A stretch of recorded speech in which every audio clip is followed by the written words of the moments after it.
going to be. He gets away from one tackle. Lefty still running. Cuts back up. Lefty still on his feet. Lefty still on his feet. He's down the sideline. He's headed for pay dirt. Touchdown, Dragons!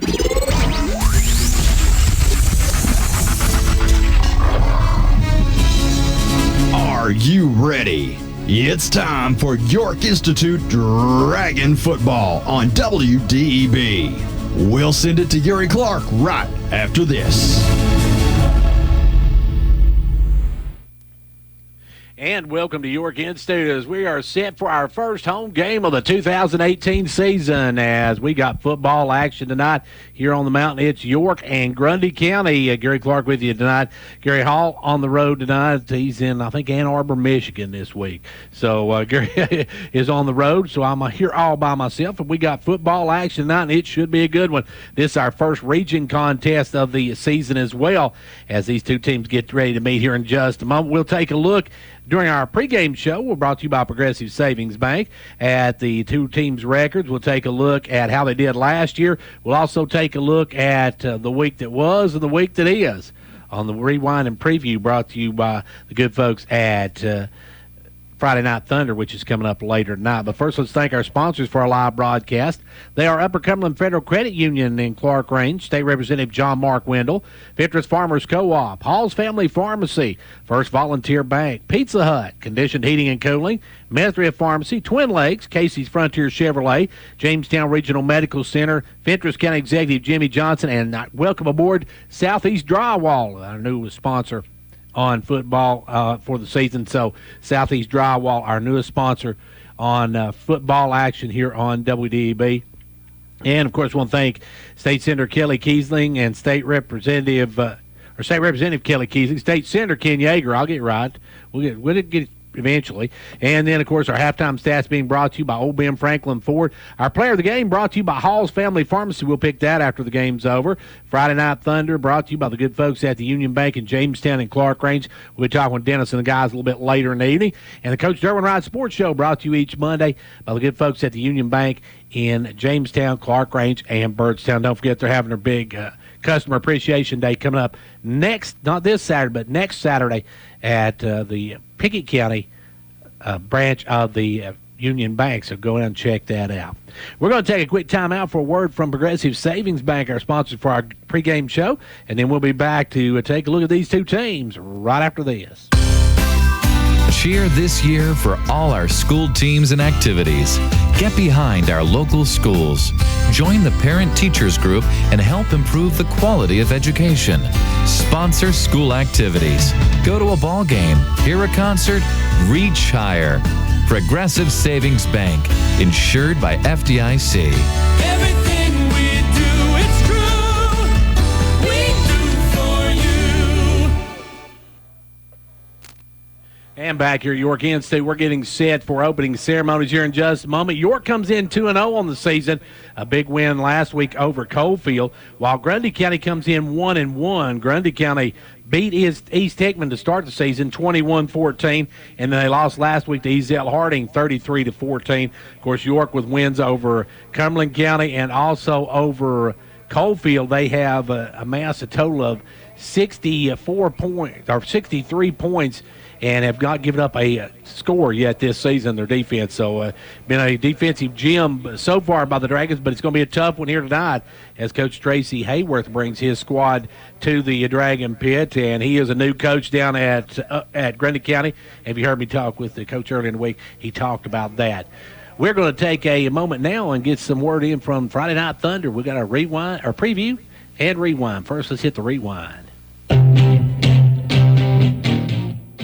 Week number 2 of the Tennessee high school football season provided a lot of comebacks, blowouts, and rivalry classics. I'm Dennis Weaver of Friday Night Thunder. Give us 3 minutes and we'll look at the highlights for the teams in the Friday Night Thunder network area and contests statewide. This is the Friday Night Thunder Week 2 Rewind. In Region 5, 6A, Stewart's Creek clipped Antioch in a region game. In non-region games, Laverne fell to Franklin County. McGavock was doubled up by Lebanon. Overton was toasted by Mount Juliet, and Smyrna popped Wilson Central. In Region 5-5A, Columbia was mauled by Dixon County. Franklin County popped Laverne. Shelbyville was edged by Marshall County.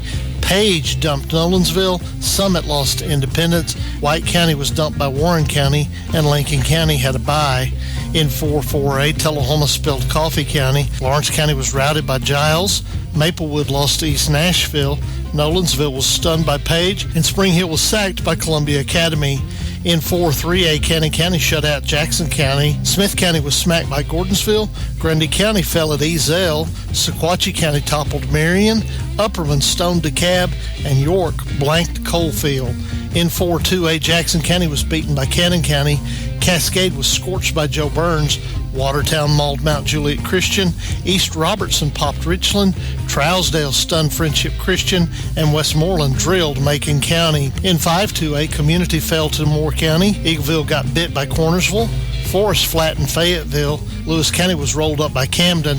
Columbia Academy stopped Spring Hill. Summertown grounded Wayne County, and Loretta was saddled by Rogers out of Alabama on Thursday. In 5-1A, Mount Pleasant beat Collinwood. Moore County raided Community. Cornersville slashed Eagleville. Fayetteville could not stop Forest. Franklin Grace was dropped by MTCS. Richland fell at East Robertson, and Huntland had the week off. In 3-6A, Blackman won on the road at Florence, Alabama. Coffee County was drilled by Tullahoma. Riverdale was scalped by Franklin. Cookeville tamed Livingston Academy. Oakland was edged by Maryville. Siegel lost to Ravenwood. And Warren County outlasted White County. Elsewhere in Middle Tennessee, Station Camp buffaloed Gallatin in overtime, and Hillsboro edged Stratford. In East Tennessee, Fulton East passed Knox Central on Thursday. South Pittsburgh shipwrecked Boyd Buchanan. Lenore City beat Loudon in the Battle of the Bridge, and Oak Ridge nuked Dobbins Bennett. In West Tennessee, Germantown deviled Houston. Dyersburg dimmed Brighton. Peabody brushed off Milan, and Dresden leveled Scotts Hill. That does it for the Friday Night Thunder Week 2 Rewind. You can see all the scores from our scoreboard available at our website, FridayNightThunder.com. This has been Dennis Weaver for Friday Night Thunder.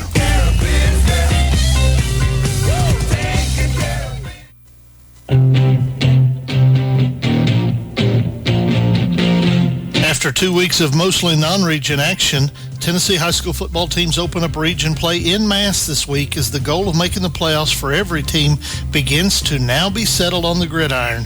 Hey folks, Dennis Weaver here, Friday Night Thunder with your Week 3 preview. We begin our preview in the Friday Night Thunder radio network area as Cannon County is 2-0 for the first time in 20 years.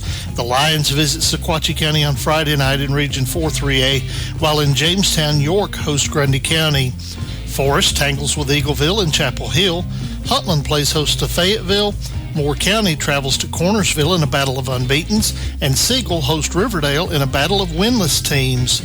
Elsewhere in Middle Tennessee, Watertown travels to the Tobacco Bowl to take on Trousdale County. Northeast travels to Kenwood in a battle of Clarksville. Greenbrier plays host to Creekwood. Giles County visits Metro to take on Pearl Cone. Centennial hosts Williamson County neighbor Independence. Lebanon visits Mount Juliet in a battle of Wilson County rivals, and Hendersonville hosts Station Camp in a region battle in Sumner County. In East Tennessee, Campbell County travels to Oak Ridge to take on the unbeaten Wildcats. Science Hill hosts Dobbins Bennett in the annual battle of Upper East Tennessee 6A rivals. East Ridge hosts East Hamilton in Chattanooga. Greenback travels to Sunbright. Macaulay welcomes MBA to the Scenic City. Red Bank climbs the hill to take on Signal Mountain, and winless Wartburg Central visits unbeaten Oneida. In West Tennessee, the Lions of Dresden visit Lake County. Unbeaten Henry County visits New Bern to take on Dyer County. Unbeaten Arlington hosts Houston. Chester County hosts unbeaten Jackson Southside. Liberty Tech visits Lexington. Dyersburg hosts Northwest Tennessee rival Obion County. Peabody visits Union City in a battle that probably decides the Region 7 2A title. Adamsville hosts Trinity Christian in a huge matchup of Region 7 2A teams. And Westview visits Milan in a battle for supremacy in Region 7 3A. That does it for the Friday Night Thunder Week 3 preview. You can keep up with all the scores from across the state on any device all weekend long by visiting our popular statewide scoreboard available at our website, FridayNightThunder.com. Our scoreboard is brought to you by Huff and Puff Trucking. And while you're at our website, get social with Friday Night Thunder. Follow us on Facebook, Twitter, and YouTube. And at our website is a link where you can listen to the post-game show from 9:30 to 11 Central Time each Friday. If your local radio station does not carry Friday Night Thunder, encourage them to join our ever-expanding network. This has been Dennis Weaver for Friday Night Thunder.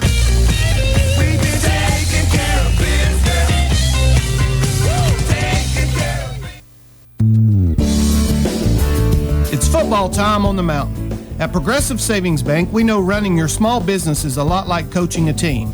You call the plays that drive your business towards success, and we're your number one fan. After all, you provide the products, the services, and jobs that keep our local economy moving forward. We partner with small businesses to help you reach your financial goals with free business checking and flexible financing to help operate and grow your business with the right financial equipment to keep you in the game.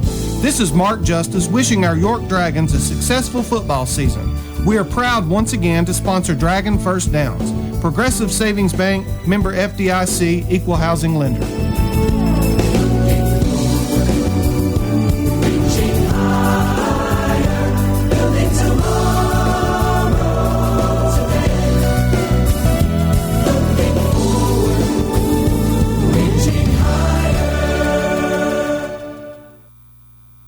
And back here, we just had our coin toss, and it looks like Grundy County won the toss. They want the football to start this one.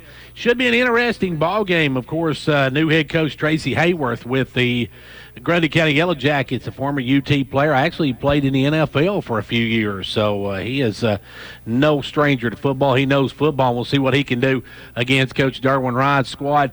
Now, they're going to be starting at quarterback Jaden Ruling.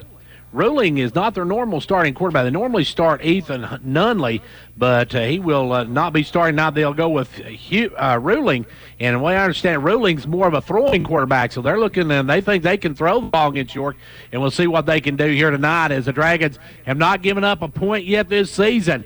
They come in here with one of the staunchest defenses in the state, and we'll see what they can do here tonight against a passing Grundy County Yellow Jacket squad, as York will be kicking it off to start the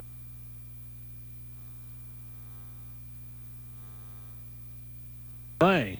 Are you ready for some football? We're ready here in the mountain as this is our first home game of the season, and it's good to be here at York Institute because we're going to be here this week.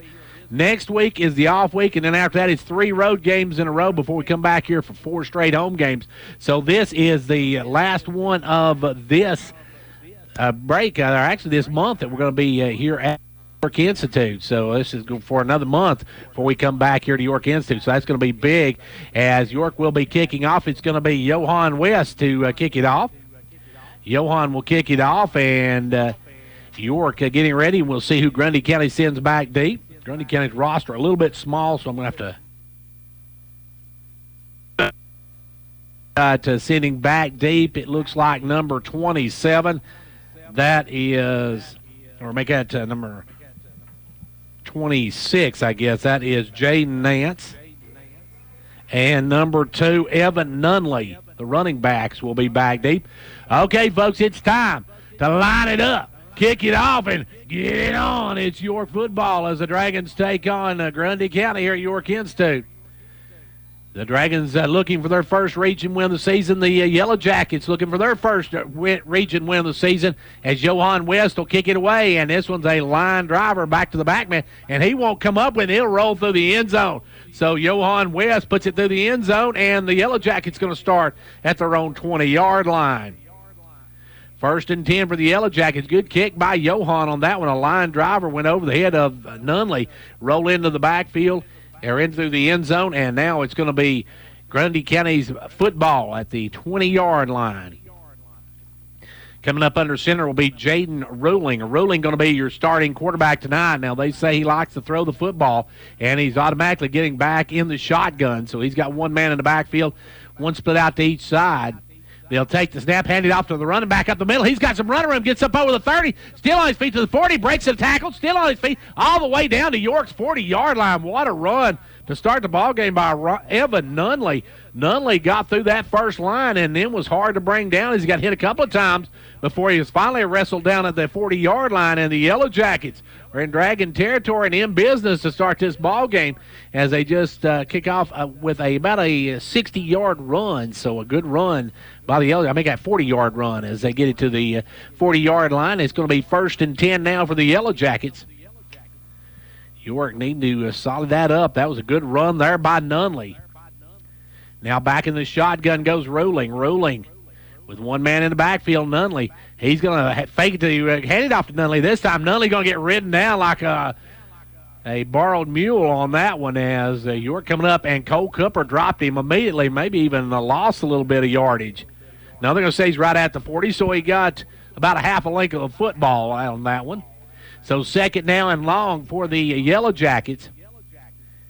Coming in will be number 13. That is Ethan Chownard. Chownard will come in. And it will be Grundy County's quarterback Ruling in the shotgun. He's got in the backfield with him Nunley. And he's sitting waiting for the snap. Gets the snap, hands it off to Nunley again. Nunley goes straight up the middle, and he gets a couple of yards before he's chopped down. Good job by the Dragons on that one. As coming up to drop him was number 76 for the Dragons, and I believe that is Slavin, if I'm not mistaken. And I don't have my complete roster. There we go. 76 is Bryce Slavin, and Holden Bryce Slavin. We're going to call him Holden because he really played well the other night, and they called him by the wrong name for the entire first half of the ball game. As up will come the Yellow Jackets. It's back in the shotgun goes Ruling. Ruling going to fake the handoff. He throws it out quick. Got a man out there. Number 13's got the first down. And more as he gets to the 27 before he is leveled by Josiah Headings as Heading puts a shot on Charnard. Charnard, I guess that's how it's pronounced. Chouinard. Charnard. So Charnard with the reception. And it's 1st and 10 now for the Yellow Jackets at the York 25-yard line. They mark him at the 25 was where he's pushed out, but he got shot. Well, they got a shot when he did make the tackle as he was drilled by the jackhammer. Back goes Ruling. Ruling looking, rolling. Now he's running for his life. He's going to throw it out there. Got a man out there. He's hit him, and that is going to be number 2, the running back. That's going to be Nunley, wrestled out of bounds after about a 5-yard gain. York had a great rush on. They just couldn't get to the quarterback before he dumped off that little pass for about 6. So it's going to be 2nd and 4 now for the Yellow Jackets as they are inside the red zone, just inside the red zone of York. Actually, no, they're just outside the red zone, so they're about the 23-yard line. And York will come up, try to stop this drive by the Yellow Jackets, who's come out throwing the ball, looking good. Ruling with the ball, gets the snap. He's going to hand it to the man, first man through, and that went nowhere. York read that one really quickly, and Josiah Heading said, And the jackhammer laid down number 5. That is Gavin Tate, as Tate was hit quickly on that one. So now it's going to be 3rd down, and they lost a couple of yards, so it's going to be 3rd and 6. And at this point, you got to think maybe the Yellow Jackets are in 4-down territory, being at York's 23-yard line. Or 21-yard line, looks like. So it's 3rd down and 6 for the Yellow Jackets. Ruling gets the snap. He's going to fake go, throw it out quickly, and overthrew that one. Intended that one for number 3, and number 3 had been the Jolly Green Giant to got out of that one, as Hargis had no shot in the world at that one. Hargis would have had to have a step ladder and then a boost on top of that to got to it. 4th down now for the Yellow Jackets and 6. And they're going to go for it as Ruling gets the play in from Nunley. Nunley going to come in, bring in the play.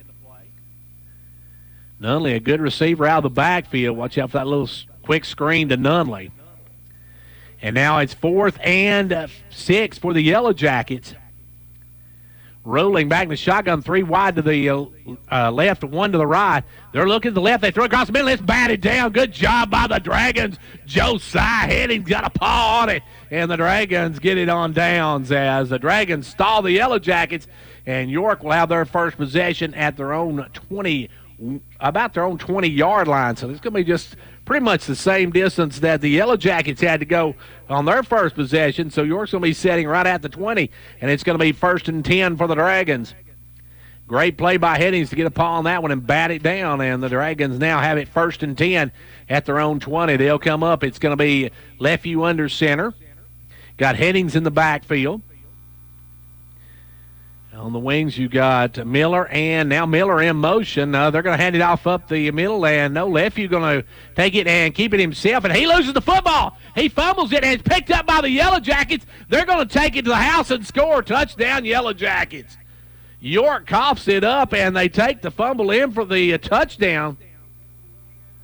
As number 1 Ruling got a great bounce, and that was a thank you very much hop as he called that one and sticks it in the end zone for a touchdown. And the Dragons give up their first touchdown of the season, not an offensive touchdown, but they give up a defensive touchdown to the Yellow Jackets. So that's a tough way to start for the Dragons, as they have Lefevue just got hit and lost the football.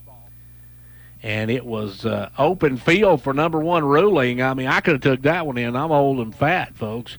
So it's going to be it's going to be the extra point now, as the Yellow Jackets going to go for the extra point. The Yellow Jackets, after being stalled, comes up with a big defensive play. And back to kick will be number 26. That one's down, and that one's up, and that one is good. So the Yellow Jackets, after the fumble recovery for a touchdown, lead it with 8:28 to go in the first. 7-zip. He's on the 30. He's on the 20.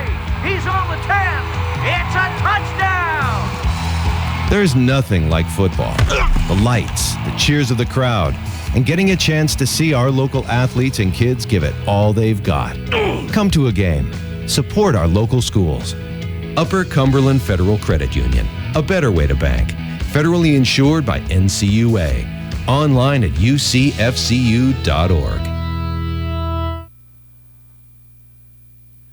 Well, the Yellow Jackets of Grundy County draw first blood on a defensive gem as they hit Lefevue. Lefevue dropped the football, and Ruling picked it up and sashayed into the end zone. Nobody close to him as he took that one in handily.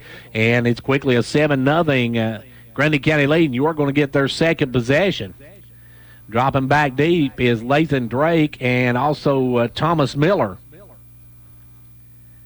And it will be number 26 to kick it off. That is Jaden Nance. Nance going to kick it away. So Nance will kick it away, and York will get their second possession. And that first one was a nightmare, as on the first play they turned it over, and the Yellow Jackets took a 7-0 lead. Nance to boot it away. Nance gets the kick off, and it's a squibber up to one of the front guys, and that'll be fell on right there by the Dragons up man. Good job that time by big number 42 for the Dragons. And that is Dadrick Phillips. Dadrick, the big tight end, just fell on that one, and York's got great field position at their own 43-yard line. So the Yellow Jackets' little squib kick didn't do much, as Dadrick just able to fall on him. Now the Dragons have to regroup, and they've got to come out and try to put something together, as they coughed up the ball last time, and it cost them a touchdown. Lefevue going to be under center. He's got Headings in the backfield. Got Cooper in motion. They'll hand off Cooper. Cooper runs in at number 71, gets up to the 45 before he is dropped, as number 71 come up to meet him and laid a smack on him, as that was Thomas Ramsey, a freshman, coming up and making that play. So good play by the freshman. York gets a yard out of it, though. So now it's 2nd and 9 for the Dragons. We're down to the 8-minute mark here in quarter number 1. And the Yellow Jackets on a defensive score lead at 7-0. Up will come Lefevue. Lefevue got a man in motion, hands it off to Cooper again. Cooper cuts it back inside, fights his way over midfield to about the 49-yard line, just across half field, or of course midfield, and it's going to be 3rd and about 5 for the Dragons, as he picks up 4 on that one. And they are in Yellow Jacket territory now. Up will come the Dragons. 7:24 left to go here in the first quarter. It's a 7-0 Yellow Jacket lead. Lefeview got a man in motion, going to hand it off this time over the right side and going up the middle is a Cooper. Cooper breaks free of the Cole train all the way down to the 32-yard line. Cole Cooper, a good run, picks up a big chunk of yardage, and that's going to be a 1st and 10 for the Dragons as the Dragons going behind the legs of Cole Cooper gets the first down. And Cole that time just took it over from the wing side, took it over the right side, and he was just able to bust through and get a good run on it. Now it's going to be 1st and 10 for the Dragons at the Yellow Jacket 32-yard line. Up under center comes Lefeview. Lefeview. Looks like Brandon in the game now. They're going to give it off to Miller on the left side. Miller cuts back inside. Miller bounces the outside, still on his feet, all the way down to the 14-yard line. Oh, it's Miller time, folks, as he puts a good run on, and now the Dragons have it 1st and 10 at the 12-yard line of the Yellow Jackets, and the Dragons starting to dominate that offensive line now. And it's 1st and 10 for the Dragons. They're going to mark it at the 14. It looked like about the 13, but they're going to mark it back to the 14. Either way, it's 1st and 10 Dragons, and they'll come back up. That was a good run by Miller. And up will come Lefeview. Lefeview got a man in motion. Going to hand off to Cooper. Right side, Cooper's through the first line all the way down to about the 3-yard line. Going to be 1st and goal, Dragons. He's going to pick up, it looks like 10 yards on the carry. It depends on where they mark it at. And no, they're going to say he's just short of the first down line by about a half a yard. So it's going to be 2nd and about a half a yard for the first down and 2nd and 4 for pay dirt. Here comes Lefeview up under center. Got a man in motion. He hands it to Josiah Heading, who dances into the end zone for a touchdown, Dragons! Headings lost the football as he went in the end zone, but it doesn't matter as that's going to be, he crossed the goal line, and then as he started to hand the ball off, one of the Yellow Jackets knocked it off his hand. So the Dragons get the touchdown, and it's a 1-point game with 5:46 left to go here in the first quarter. It's going in and tied up now is Johan West with the extra point. It's down, it's up, it is good, and we are tied at 7 apiece. 5:45 to go in the first. Like a great sports team needs a captain to lead them, a county needs a great executive to move it forward, and Fentress County has it in Jimmy Johnson. Jimmy believes in this county and its endless possibilities. So for great sports and a great county, be like County Executive Jimmy Johnson and back Fentress County all the way.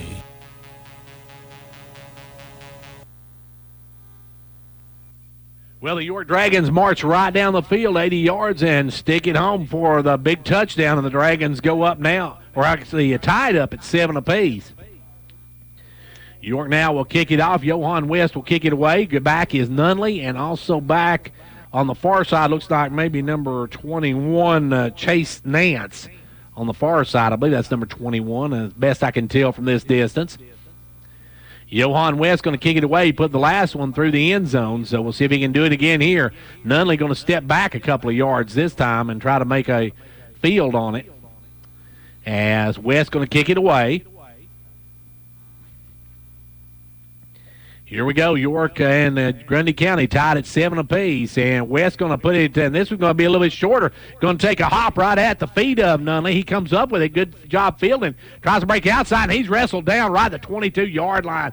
Good job by the Dragons return team. That was number 30 coming up on the stop for the Dragons, and a great job by Seth Helbig. Helbig come up big on that one. And Helbig come up and knocked him down in his 1st and 10 Yellow Jackets at their own 22-yard line. They moved the ball against York last time until York stopped them. Then York got back on downs but fumbled the football, and the Yellow Jackets took it in for a touchdown. And now York has come back and tied it up with a touchdown of their own. And back will go the quarterback, Ruling. Ruling going to hand it off to the big back up the middle, and that ain't going nowhere as York shut that door quicker than lightning on that one. Is coming up and making the stop was Lathan Drake. Drake come up and shot the gap on that one and able to cut him down right at the line of scrimmage, make it 2nd and long. Yellow Jackets ruling. They say he's not the normal starting quarterback. He is their passing quarterback. They have another quarterback they use that they, I guess, for when they have more of a run game, but they're going to use ruling here tonight. 2nd and 10 now for the Yellow Jackets. And the snap, fake, they got middle, now it's thrown up middle and caught. Great reception there. York almost got a paw on it, but somebody just had missed it with the pass, and he gets it down to the 35-yard line. Going to be 1st and 10 for the Yellow Jackets, as he was able to get that one over a couple of outstretched hands. York was about an inch away from blocking that one down. And now it's going to be 1st and 10 for the Yellow Jackets. And Ruling with a good arm, we see he can throw the football. That's why he's in there. We hit the 4:30 mark by the time this one snapped, and it's going to be Ruling bringing his squad up. He's got 2 men to the left, 1 to the right, and then the lone back is Nunley. He's looking. We got a flag going, and now he's running for his life as he'll try to cut the corner, and that one's going to be ran out of bounds at about the 40-yard line, but we got a rag on the field. We'll see what the call is. The official right in front of us threw the flag, and I think it may be an illegal shift, but I'm not sure. Looked like maybe one of the Yellow Jackets was in motion. And that's going to back the Yellow Jackets up. They're York signaling it's against them, and we'll see what the call is. Well, false start. I thought it might be a legal shift. They say a false start by the Yellow Jackets, so back that thing up, and they're going to have it 2nd and 15 for the first down. Big mistake there by the Yellow Jackets as Ruling got about 5 yards on the carry, but now it's going to be pushed back, and it's going to be 2nd and 15 for the Yellow Jackets, all the way back to about the 30-yard line. Up will come Ruling and his squad. He's in the shotgun again. He's got in the backfield with him is Nunley. Got 2 to each side now. They're going to quickly get it out, and this one out high, and it's brought down, and he'll get back to the almost original line of scrimmage as the receiver gets drilled over there and driven out of bounds, and that's going to bring up 3rd and long for the Yellow Jackets as Drake, I believe, come up and made the hit on that one.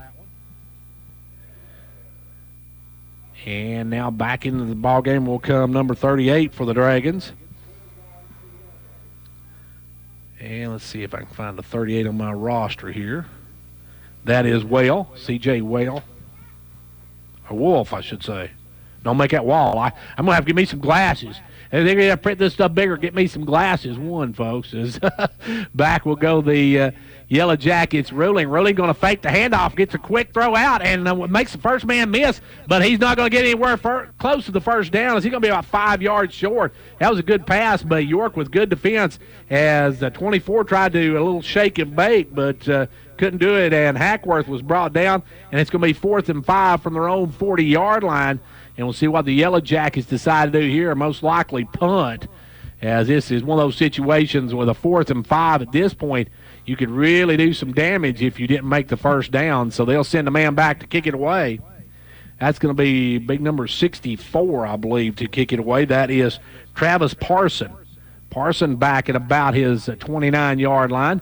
You got Lathan Drake back at York's 35-yard line.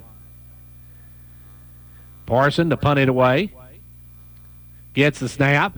Gets the kickoff. That's a high, great kick as that one's going to come down and take a great big Grundy County bounce all the way down inside the 20-yard line. That one was one of those that had some great hang time, and Drake didn't want to come up and risk misplaying it. So when he didn't, it hits and it rolls and goes all the way back to the 18-yard line. Going to be 1st and 10 Dragons, almost from the same spot they started last drive, and they drove down and able to stick it home. So we'll see what they do this time as York will come up with 3:08 left to go in the first quarter.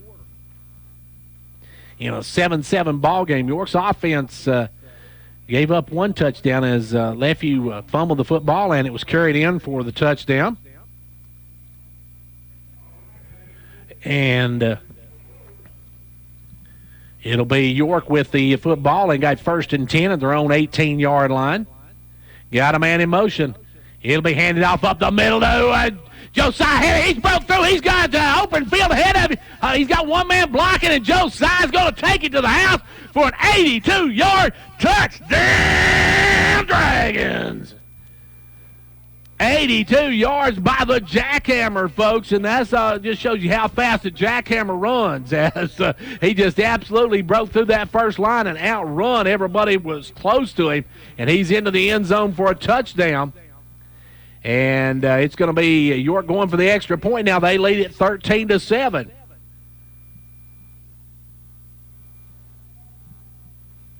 And it will be to kick it now, Johan West. Snap is down. West kick is up. Kick is good. And with 2:53 to go in the first, York takes a 14-7 lead. In Coach Charles Vaughn's 17 years of coaching, he took his team to the state playoffs and led them in multiple district and bowl championships. His life modeled teamwork, integrity, and hard work. I'm Joey Vaughn, and this man not only was my dad, but he was my coach. I grew up learning these values, and they are a large part of what Meta-Thrift Pharmacy is founded on. Come out and support our York football team.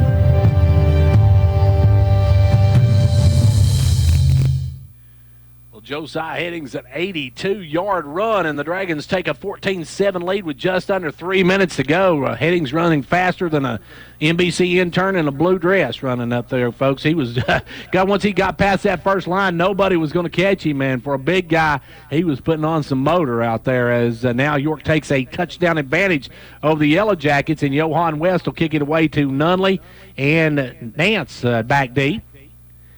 And West this time going to kick it away. He put the first one into the end zone, and then the last time York had good coverage on the play, and now it's going to be Johan kicking it off. Johan's going to kick it over to the right side. That's going to be Nance at about the 7. Nance will come up. He gets past the first one. Has to get past the second one, though. Gets to the 21-yard line, and the Dragons a great job on special teams as they were able to shut him down and knock him down at about the 21-yard line. So 1st and 10 Yellow Jackets, and they're pretty much where they were before. Each of their starting they've started at the 20, the 21, and the 23 tonight. So they've had the same pretty much starting spot every down, and now they're or every series, and now they're coming up with this one at the 21-yard line. 1st and 10 Yellow Jackets. Ruling back in the shotgun. Now he's got Nunley spit out wide to the left. Got the big guy behind him now, as we'll see. He may be in there for blocking purposes. We'll see as Ruling gets the snap. He's going to hand it up the middle, and that one's tripped up. Good job by the Dragons, as coming up for York and making the play was Ben Cooper. Ben Cooper come up and tripped him up, and Cooper knocked him down, and he got about a yard on the carry. So it's going to be 2nd and long for the Yellow Jackets. After that first run by Nunley, the Yellow Jackets had found it very hard to get any running up through the middle against York. And now Ruling will step back in the shotgun again. He's got 2 wide to the left, 2 to the right. Takes the snap. He's looking. Now he's getting hit. He gets away from it, though. He's going to tuck it. He's going to have to run, and he does, and he's shoved out of bounds. And good job by the Dragons defensively, and good job by Chad Lefew that time, because he took Ruling out of bounds, and he held on to him so he wouldn't get a penalty and kept him from falling down. So great play by Lefew. And that's going to bring up 3rd down and about 7 for the Yellow Jackets. That time, Ruling running for his life, as York had a player come wide open over there on the far side. I believe that was number 22 on the far side was Johan West, came free, and he had a beeline for the quarterback, just couldn't bring him down. And now it's going to be 3rd and 7 for the Yellow Jackets. And York bringing the house on this one, and here they come. They'll throw it up the middle. Almost picked off, but the Dragons, they had that one picked off, but they ran into each other, as it looked like the Dragons had that one picked off. And West and, it looks like number 21, Brandon, ran into each other and knocked the ball free, or York would have had it right there at about the 33-yard line. So now the Yellow Jackets, Parsons going to come back in and boot it away. And it looks like Brandon back deep this time, so Cade going to drop back deep. And York getting a little bit different look this time, as Cade Brandon will step back there and await the punt. The big guy to punt it away now, stepping way back. He's way back from his center. That's a high snap, but he gets it and gets the kick off, and that one's a great spiral again. Brandon's going to take it. Oh, Brandon, woo! Brandon makes the fair catch barely as he fingertipped that one diving forward, and that will make the coach lose about 3 years off his life right there, folks. That was one of those really dangerous plays by Brandon as he come up and he made the catch, but he had to dive to get it. And York's going to have it 1st and 10 on their own 47-yard line. 1st and 10 for the Dragons. $1:45 left to go here in quarter number 1. York on top 14-7. The Yellow Jackets, they got out on the scoreboard first on a fumble by Lefevue and was taken in the end zone by Ruling. And then York from that point has rattled off a couple of touchdowns. Now the football back here again, almost in Yellow Jacket territory. They're going to give it off to Cooper. Cooper going to cut back inside. Cooper will bounce to the right side now. Cooper's got some running room down the sideline. He'll turn on the afterburners, and he's going to go into the house for a touchdown, Dragons. And that was a 52-yarder as once Miller, he went to the left side, then come back, cut it back to the right side, head down the sidelines, and he had nothing but real estate ahead of him, and he rumbles into the end zone for a touchdown. But we've got an injured player on the field now as one of the Yellow Jackets is down. And that you never like to see, but a big run by Thomas Miller as Miller gets the touchdown. And hopefully this young man, I can't see the number for the Grundy County player, but he went down and he appeared to be in a lot of pain. We'll wait and see who that is. York now leads it 20-7. As we're waiting, and we've got a player down. We'll see what we have in just a moment. Let's take a break while we got this moment. We'll be back after this timeout. Right now at Pizza Hut. Get 2 medium 2-topping Pizza Hut pizzas for just $5.99 each. The perfect pair. At the perfect price. Order however you want. Delivery or carry out. Call or click. Get one for me. And me. Or just you and yours. Everyone gets what they want. So get your perfect pair now. 2 medium 2-topping pizzas. Just $5.99 each. Because no one out-pizzas the Hut. Ask for this offer. Additional charge for extra cheese, select crust types, and additional toppings. Product availability, prices, participation, delivery areas, and charges, and minimum purchase required for delivery may vary. Delivery charge is not a driver tip.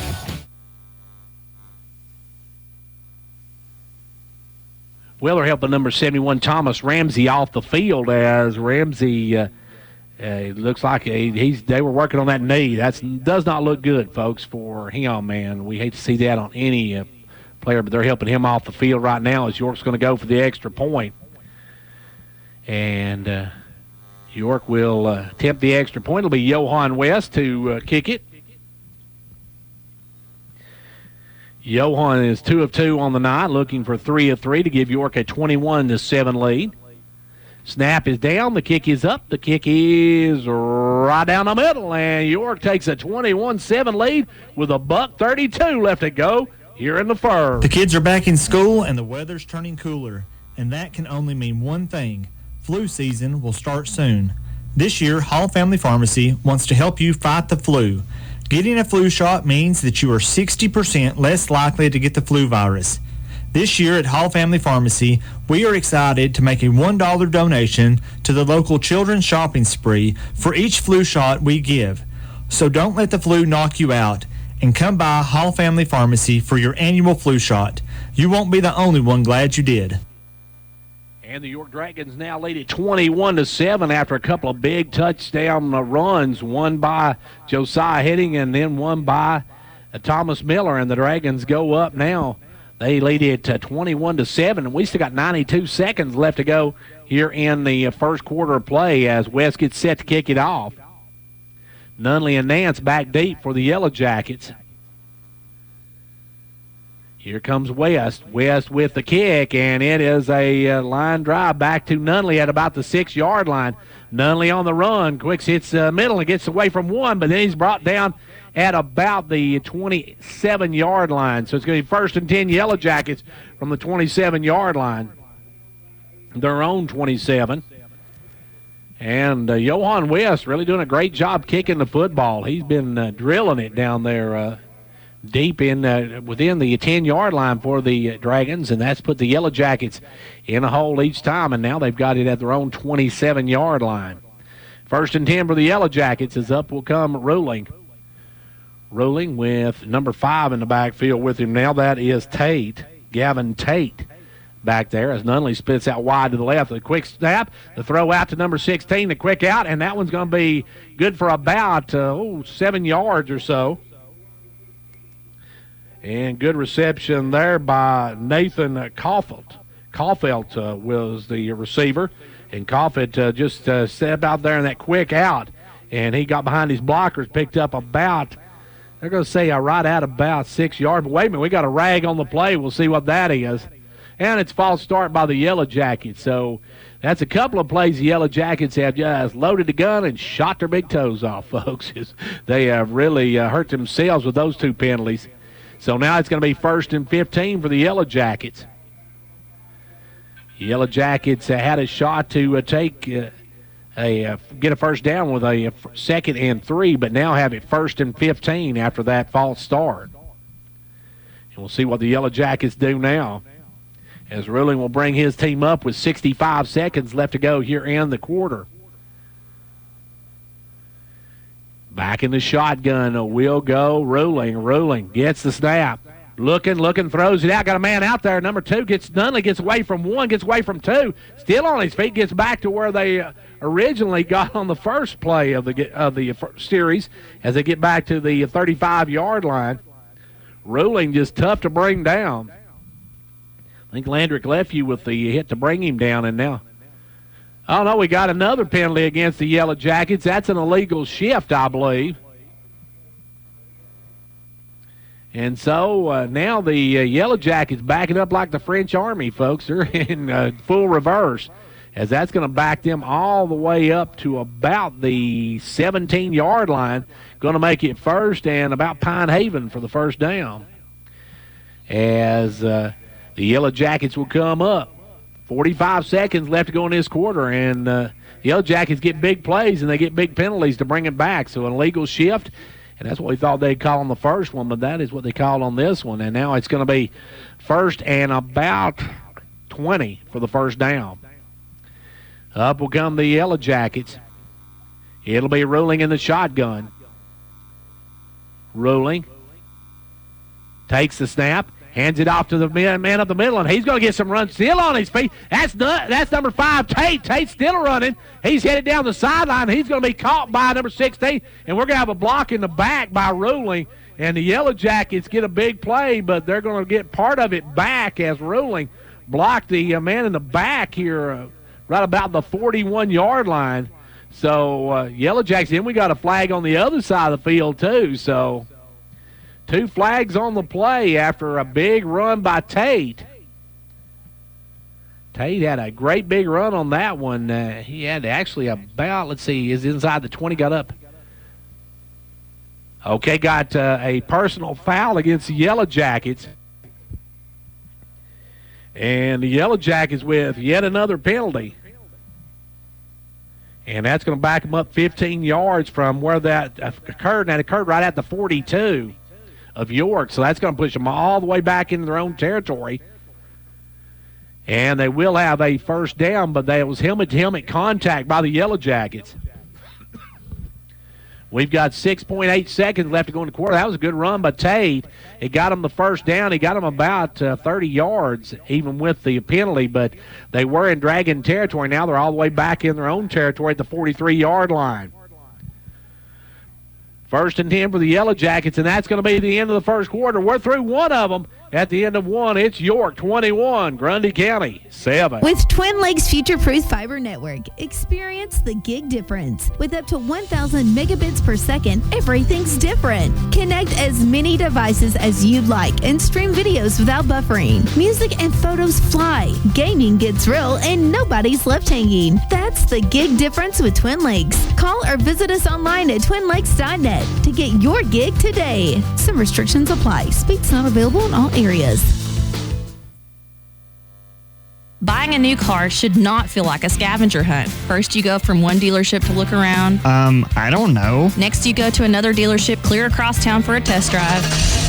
Then it's on down the street to the next dealership with the new incentive programs that could save you.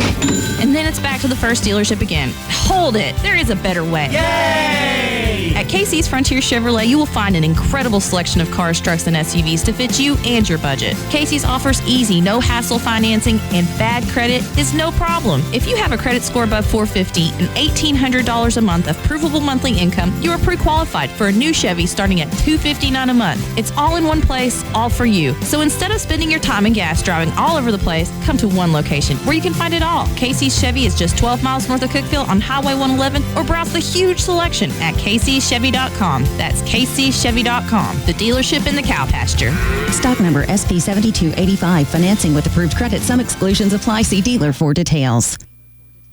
And back to action now as Grundy County with the ball, 1st and 10. They'll hand it off up the middle, and that's not going anywhere as York's going to wrap that one up quickly as coming up to make the stop. And the initial hit was big number 60 for the Dragons, Braden Wheeler. Wheeler with the initial hit, holds him up, and they bring him down right at the line of scrimmage. York leads it 21-7 after one. York had a total of 186 yards total offense to Grundy County's 127. So not a lot of difference as far as yardage-wise, but York had the big runs that set up, that got the touchdowns, and that's why they lead it by 2 touchdowns. 2nd and 10 now as Ruling back in the shotgun. Looking to pass. He'll quick out this one again to number 24. He shakes one runner, or one defender, and then gets brought down.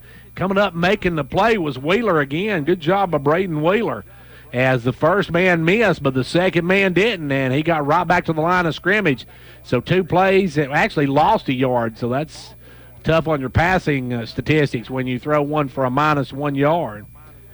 And now it's going to be 3rd and 11 for the Yellow Jackets. York's got to watch that quick draw up the middle. It has been a killer for them when they expect the run. Or expect the pass. They've been hitting that quick run up the middle. And we see in the backfield Tate, who had the last big run, line up next to Ruling as he'll split 2 out wide to the right, 2 to the left. Snap the pass low, but Ruling handles it. Ruling looking. He's throwing one deep. He's got a man out there, but way overthrown him. Overthrew him by about 10 yards, and that shows the arm of Ruling, but not a lot of speed out there to come up with it as he overthrew the receiver by about 10 yards. And he actually had a step, but there's no way he was going to get to that one. As it will be back to punt it away, Parsons. Parsons will punt it away. As back deep will go Cade Brandon, and Brandon made the circus catch on the last one. Coach, I would say talk to him about that. As York are looking to put the rush on, they get it off, Cooper was almost there, and that one's going to hit, and getting away is Brandon, and that's going to roll dead. As good job by Brandon. Brandon had 3 waiting right around him, and that time just let it hit, and they got a little bit of a roll on it. Got back to the 25-yard line, maybe got a couple more yards out of the punt, but really not enough to hurt, and it would have been much more dangerous to try to field that one. York's Cole Cooper was just about a step away from blocking that one. Had a hand on, just got it away, did the big guy. And it's going to be 1st and 10 Dragons at their own 25. And the Yellow Jackets still not over here now. They're going to make their way over here. And they're going to line up. York got it 1st and 10 at their own 25. On top 21-0 with 10:08 left to go in the quarter. They're going to take the snap, going to be left. You're going to pitch it last second out to Cooper. Cooper, well, you've got a whistle on the play. I'm not sure what that was. We had actually a whistle on the play before the snap, so they're going to redo that one, or is it going to be a penalty against York? And it's going to be a penalty against the Yellow Jackets. Too many players on the field, so that's one way to stop the run is get out 12 on the field, but did not work for the Yellow Jackets. Going to make it 1st and 5 now. And the Yellow Jackets have found new ways to shoot every one of their toes off here in this first in this first half, folks. As up will come the Dragons with it 1st and 5, and they'll hand it off up the middle, and there goes number 38. He's headed toward the house. Ben Cooper on the run, and he's going to be brought down at the 15-yard line, and Big Ben all the way down to the 15-yard line, and the Dragons are knocking on the door again. Ben Cooper, once he got through that line, he was not quite as fast as some of the others, and he was actually ran down, but he gets all the way to the 15-yard line, going to be 1st and 10 from the 15 for the Dragons. York knocking on the door again, and they've had some great big holes opened up for them, as it will be Lefeview under center. Landrick takes the snap, hands it off to Cooper over the right side, tripped up. Good job there by number 24 to get down and knock him down, and that was Hackworth on the stop. But he gets a couple, and it's going to make it 2nd and about 7 for the Dragons. 2nd and 7 with 9:11 left to go here in the first half. York on top 21-7. Yellow Jackets really struggling to stop the run of the Dragons as Lefeview comes up under center. Landry going to hand it off this time to Cooper. Left side, Cooper going to get through the first line. Gets all the way down, looks like inside the 5, and it should be 1st and goal Dragons as that got them all the way down, looks like to about the maybe 4-yard line. So York knocking on the door again as they come. Actually, they're going to mark it down at about the 2. So he gets all the way down to the the actual spot of the ball looks different than where the yard marker is, but they say 3 on the yard marker and about 2 from where it looks at on the field. Lefeview brings his squad up. They've got 8.5 minutes left to go in this first half, and they're going to hand it off to Cooper. Cooper will cut back inside. Did he get there? Wait for it. Touchdown, Dragons! Cooper on the 2-yard run, and the Dragons now lead it 27-7 with 8:22 left to go here in the first half. They have started off slow, but then have caught fire here and just absolutely blown this one open as Johan West will try to add on the extra point. It's down, it's up, it is good, and York leads it 28-7 with 8:22 to go in the first half. Keeping your comfort in mind, call 879-5909, conditioned heating and cooling. Is this so hot in your home that your family is playing rock, paper, scissors to see who gets dibs on the freezer? Then it's time to call us. With 24/7 emergency service and a full line of energy-efficient American Standard heating and air conditioning equipment, we've got you covered this summer, so you can use your freezer for what it's really meant for. Call for a free quote today.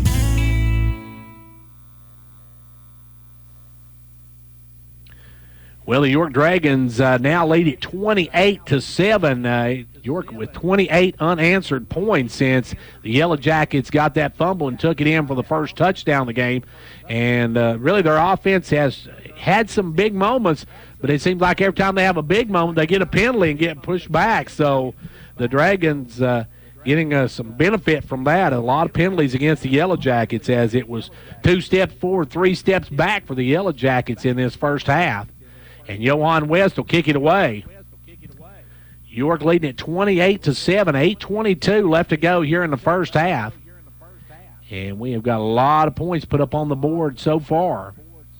West will tee it up and kick it off, and that one's going to be deep to Nance. And this time they're going to go and get behind the first runner. And, he is leveled. Oh, man.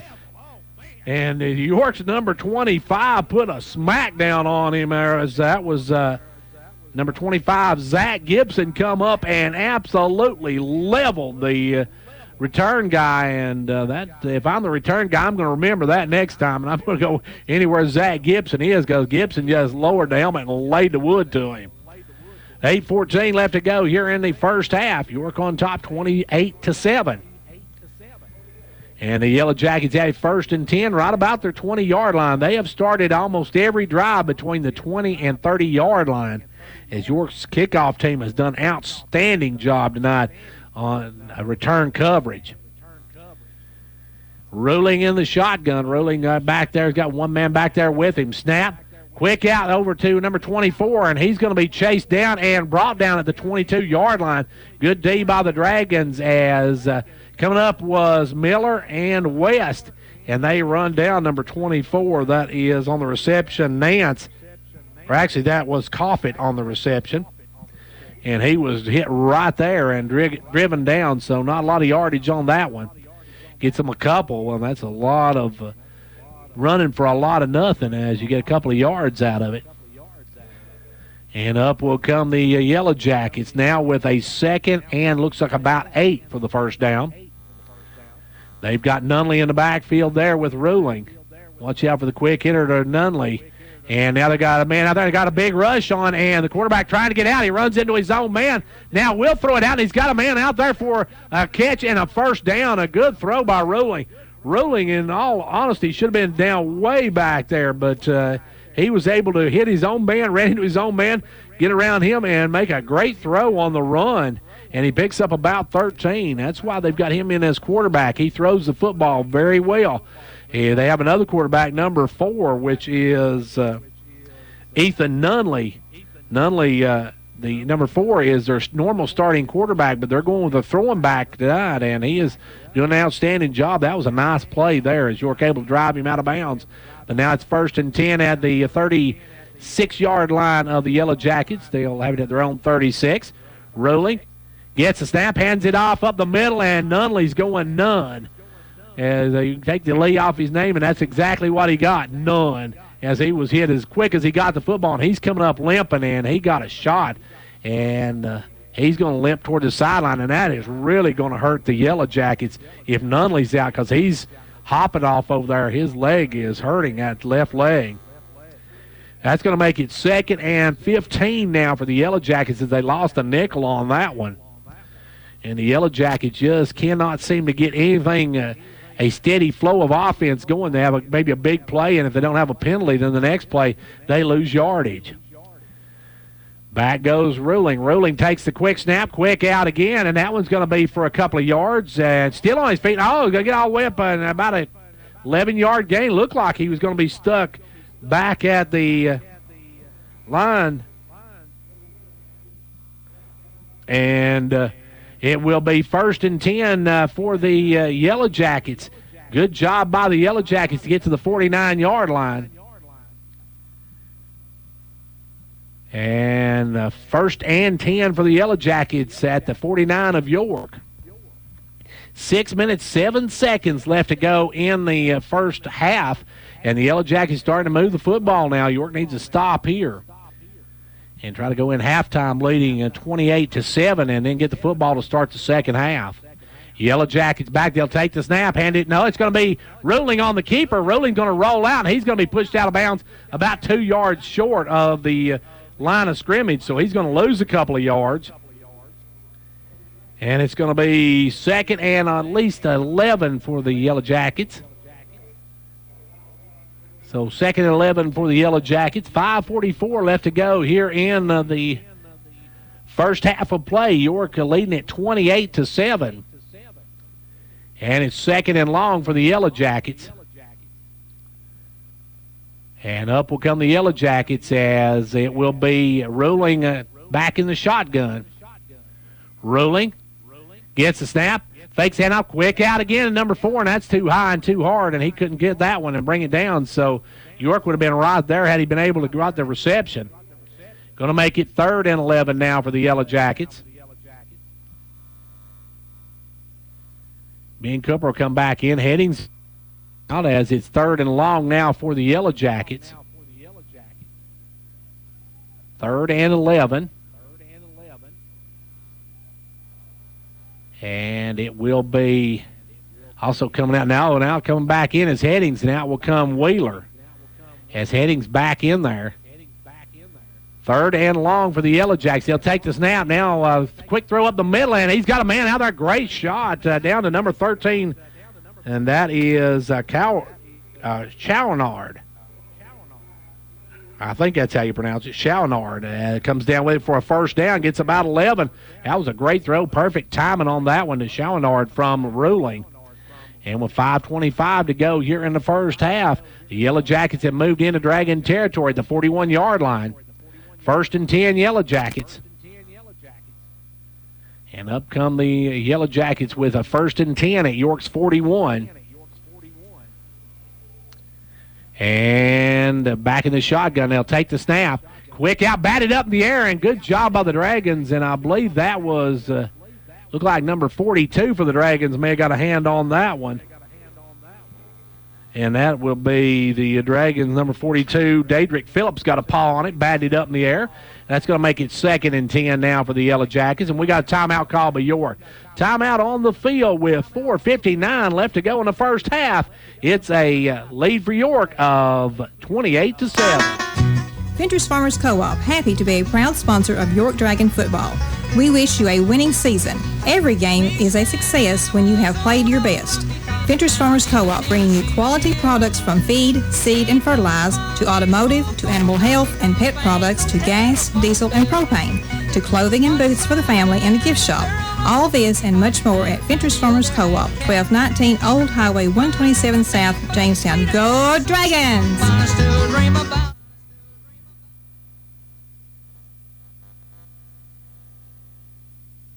Well, we've got 4:59 left to go here in the first half, and the Yellow Jackets trying to get down and get some points on the board before halftime. And they moved the football here from deep in their own territory, about the 21-yard line, all the way up to York's 41-yard line. So York needs a stop here. 4:59 left to go here with a 2nd down and 10 for the Yellow Jackets. 2nd and 10 for the Yellow Jackets. Snap back. They're going to hand it off up the middle, and that one is going to get a couple of yards before he's brought down. It looked like probably none, or actually that was Tate on the carry, and Tate got a couple before he was brought down by the Dragons. It looked like Cole Cooper come up to knock him down. Going to be 3rd and 9 for the Yellow Jackets. So the Dragons need to hold here. They'll get the football to start the second half, and that will be a big advantage if they can march it down and put another score on the board. But they need to keep the Yellow Jackets off the scoreboard right here. The Yellow Jackets have not scored on offense. They scored on defense. As back in the shotgun goes Ruling. Ruling going to hand it off. No, he's going to quick snap, quick throw over to the left side, and they're going to short hop that one as their man could not come up with it. To short hopped it, and that's going to make it 4th down. And it'll be an interesting little call here to see what the Yellow Jackets do. Looks like they're going to send out Parsons. They're not going to take a chance on it. They're going to punt it away, and York's going to send back out to Headings, as Headings going to try to get in there and maybe get a hand on this one. York had an all-out rush last time, just missed blocking it. And back will go Parsons. The deep for the Dragons is, let's see, number 21, I believe, deep for the Dragons. That is Brandon, and the kick is going to be shanked off to the left, and that's going to take a big Yellow Jacket roll, though, all the way down to just inside the 5-yard line, it looks like. And that's going to mark it inside the 5 to the 2. So York's going to have 1st and 10 on the shadow of their goal line with 4:05 left to go here in this first half. York on top 28-7. York trying to go 3-0 on the season, more importantly 1-0 in region play. In this region, folks, with the teams that's in this region, you only need 2 wins to make the playoffs. So when you get the first one, you're head and shoulders above the other teams in the district. Now in motion, it's going to be left. You hand it off right up the middle goes Cooper, and Cooper is going to be brought down. I believe we're going to maybe have a face mask on that one. Cooper's kind of driven down. We'll see if that's a face mask or what the call is. The Yellow Jackets have been the victims of a lot of flags here tonight. And we got too many men on the field again by the Yellow Jackets. I'm not sure, folks, but I believe I could count to 11. I'm not, that's twice they've been hit with too many men on the field. So too many men on the field, and that'll give York 5 yards. They're going to have it first. Actually, that'll give them a first down. So York's going to get a first down. That takes them out of the shadow of their goal line. That's a big penalty there. As we got 3:50 left to go here in the first half, and York on top 28-7.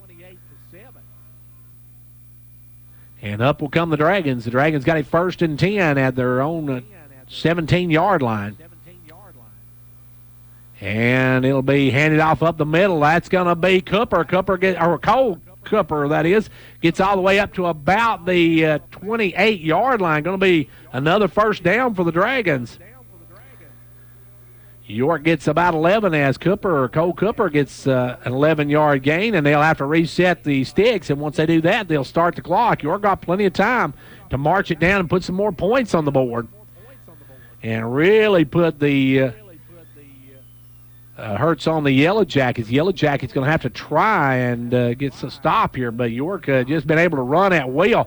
They're going to keep it this time. Lefeview going to keep it. He'll pitch it last second out to Miller. Miller down the sideline. Miller's going to go all the way down the sideline, take it to the house for a touchdown, Dragons. And that was a 72-yarder. 72 yards for Thomas Miller. And Miller, once he got outside the pitch from Lefeview, got him wide open down the sideline, and he took it to the house, and now it's a 34-7 York lead. And we ain't even at halftime, folks, as we still got 3 minutes to play in this half. Johan West to kick the extra point. Johan will try to go 5 of 5 from the PAT line, and he gets set here. And the kick is up. The kick is good with 2:53 to go in the second. It's 35-7. Whether you're competing on the athletic field or working hard in the classroom, remember you have the support of First Volunteer Bank, the bank with personality. We're behind you 100% of the way. Good luck to all the area teams. Play tough and play fair. And remember, when it comes to helping you with your banking needs, we're First Volunteer Bank, the bank with personality. Member FDIC, equal housing lender. And now over and over, it's First Volunteer for you. Well, it's been a game of great big plays for the Dragons as they have got some huge runs there. That was another one for Miller as he took that one 72 yards for the touchdown. And the Yellow Jackets of Grundy County, you have to think this feels more like the 31st of October, and it's Halloween because they are getting hammered out here tonight by the Dragons. As it will be Johan West to kick it away. West going to kick it away with 2:53 left to go in the first half. West will kick it away, and the Dragons, still their defense has not given up a score this season. As this one's going to be shorter and going to be taken at about the 17-yard line. Coming out straight up the middle is Nunley. Nunley got through. Nunley's got a break free, and he's going to go all the way to the house as Nunley with a touchdown return on the kickoff. Once he got through, folks, nobody was going to catch him. He went about 83 yards for a kickoff return by the Grundy County Yellow Jackets, and that breathes some life into Grundy County as they look like they were needing some CPR, and they may have just got the defibrillator with that one as they got a big run back, and now it's going to be a 35-13 lead for the Dragons as they'll go for the extra point, and Coach Derwin Ryan can't be happy with that one, as his team saw Nunley break through, and once he got through, he was gone. And now it's going to be back to kick the extra point, number 26, Jaden Nance. Nance will get the snap, put it down, and the kick is up. The kick is good with 2:53 to go here in the first half. It's now 35-14. With Twin Lakes Future-Proof Fiber Network, experience the gig difference. With up to 1,000 megabits per second, everything's different. Connect as many devices as you'd like and stream videos without buffering. Music and photos fly, gaming gets real, and nobody's left hanging. That's the gig difference with Twin Lakes. Call or visit us online at twinlakes.net to get your gig today. Some restrictions apply. Speed's not available in all areas.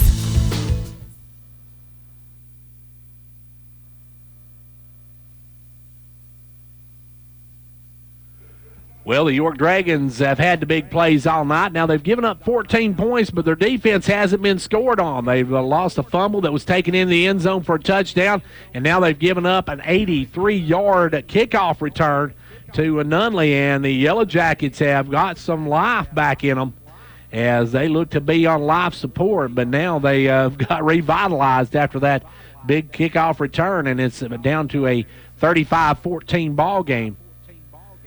Yellow Jackets will kick it off and have to watch for the onside kick. I wouldn't be surprised if Coach Hayward doesn't use something like that to try to get back in this ball game. But no, they're going to kick it away, and the deep man going to take it. That's going to be Drake at about the 20. Drake right up the middle. He breaks a tackle, bounces to the outside. One man to beat, gets all the way up to the 49-yard line. Good return by the Dragons, Lathan Drake, as Drake gets it all the way back up to the 49 of the Yellow Jackets, and the Dragons are right back in business. York with a 1st and 10 at the 49 of the Yellow Jackets. And a timeout called by the Yellow Jackets. Timeout on the field with 2:27 to go in the quarter. It's 35-14. York. Right now at Pizza Hut. Get 2 medium, 2-topping Pizza Hut pizzas. For just $5.99 each. The perfect pair. At the perfect price. Order however you want. Delivery or carry out. Call or click. Get one for me. And me. Or just you and yours. Everyone gets what they want. So get your perfect pair now. 2 medium, 2-topping pizzas. Just $5.99 each. Because no one out-pizzas the Hut. Ask for this offer. Additional charge for extra cheese, select crust types, and additional toppings. Product availability, prices, participation, delivery areas, and charges, and minimum purchase required for delivery may vary. Delivery charge is not a driver tip. Well, the Yellow Jackets get some new life back in them as they take back an 83-yard touchdown return. But York, with a big return of their own by Lathan Drake, now have it in Yellow Jacket territory with just under 3 minutes to play. Actually, under 2.5. 2:27 to be exact. I'll be totally exact there. 2:27. 2:27, it's 35-14. That one for Jerry. As I know he's listening, he always likes for me to give the scoring time. So, Jerry, that's the scoring time. It's set for the Yellow Jackets to go on defense, and the Dragons going to come up now with Landrick Lefew under center. Lefew got a man in motion. He's going to hand it over to Cooper. Cooper going to cut back inside and plows forward to about the 41-yard line. So he's going to pick up half of what you need for a first down. It's going to be 2nd and about 6 for the Dragons. York with a big lead here. They gave up a big touchdown, though, that gives some life back to the Yellow Jackets. And now the clock's starting to tick away. We're down to 2 minutes. And York trying to methodically punch another one in. They'll get the ball to start the second half as well, as the Yellow Jackets won the toss, took the ball. And now Landrick Lefew under center. Got a man in motion. He's going to hand it off up the middle to Headings. Headings going to lower his shoulder. Headings still on his feet. Headings down the sideline, and they finally have to horse collar him down, and that's going to be flags going everywhere as the defensive guy had to grab him by the neck, or grab him up by the upper shoulder pads and jerk him down from behind to bring him down. And the Dragons are now going to be down inside the 10-yard line when they mark this one off, as the jackhammer picks up a big yardage, a big set of yardage there as well.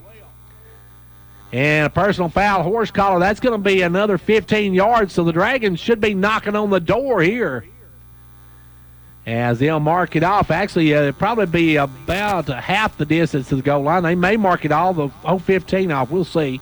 As they're going to mark it down, yeah, they're going to give it to York. 1st and goal on the 3-yard line as the Dragons looking for another score here going into halftime. The Dragons, after that first fumble, they gave up a touchdown, have been stellar in their offensive sets, as now up will come Lefew. Lefew got a man in motion. Lefew going to give it off to Brandon. Brandon trying to cut back inside. He's going to be tripped up and maybe lose a yard on that one. Oh, make that West on the carry. Sorry, West on the carry. I thought it was 21, but it's 22. Johan West on the carry. That'll bring Miller back in. Miller will come back in. We got 74 seconds left to go here in quarter number 1. Dragons still have it 2nd and goal now from the 5-yard line as they lose a couple of yards on that one. And now Lefew got a man in motion, going to give it to Cooper. Cooper will cut back, still on his feet, gets down, and no, he did not get in. He's going to be at the door, and it's going to be on the 1-yard line, so he's going to have it 3rd and goal from the 1, and we're going to have a timeout, I believe, called by York. Timeout on the field. We got 47.9 seconds to go here in the first half, and the Dragons on top, 35-14. He's on the 30. He's on the 20. He's on the 10. It's a touchdown. There's nothing like football. The lights, the cheers of the crowd, and getting a chance to see our local athletes and kids give it all they've got. Come to a game. Support our local schools. Upper Cumberland Federal Credit Union, a better way to bank. Federally insured by NCUA. Online at ucfcu.org.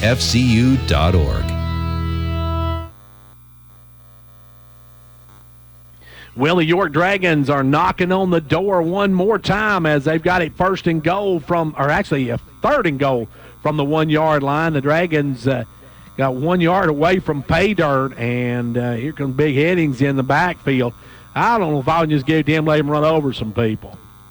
Lefeview going to get under center. Landrick waiting on the snap. He's going to take it himself, pushes it forward. What's that word again? Oh, yeah, touchdown! Dragons. 1 yard run by Landrick Lefeview, and the Dragons take a 41-14 lead with 44.3 seconds left to go here in the first half. And York, after giving up that big kickoff return, just march it down the field and stick it home one more time, and it's a 41-14 game. And Johan West with the kick. It's up. It is good with 44.3 seconds to go here in quarter number 2. It's 42-14, York. Like a great sports team needs a great captain to lead them, a county needs a great executive to move it forward, and Fentress County has it in Jimmy Johnson. Jimmy believes in this county and its endless possibilities. So for great sports and a great county, be like County Executive Jimmy Johnson and back Fentress County all the way.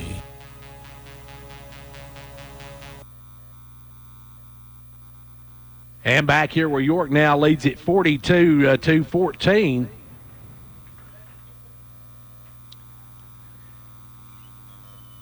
And York in command of this one now.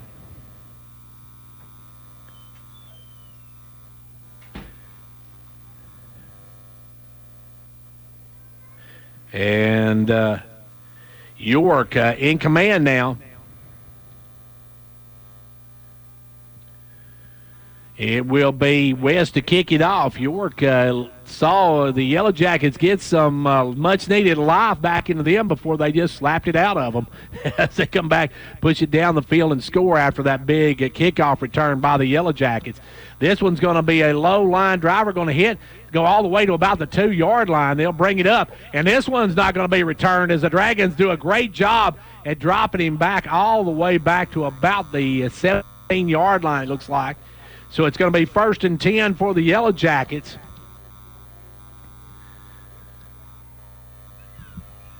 And now with 37.9 seconds to go, the Yellow Jackets going to have the football. And the Yellow Jackets, we'll see what they decide to do. They're trailing 42-14 right now as York has just dominated this. They have scored every possession after the fumble.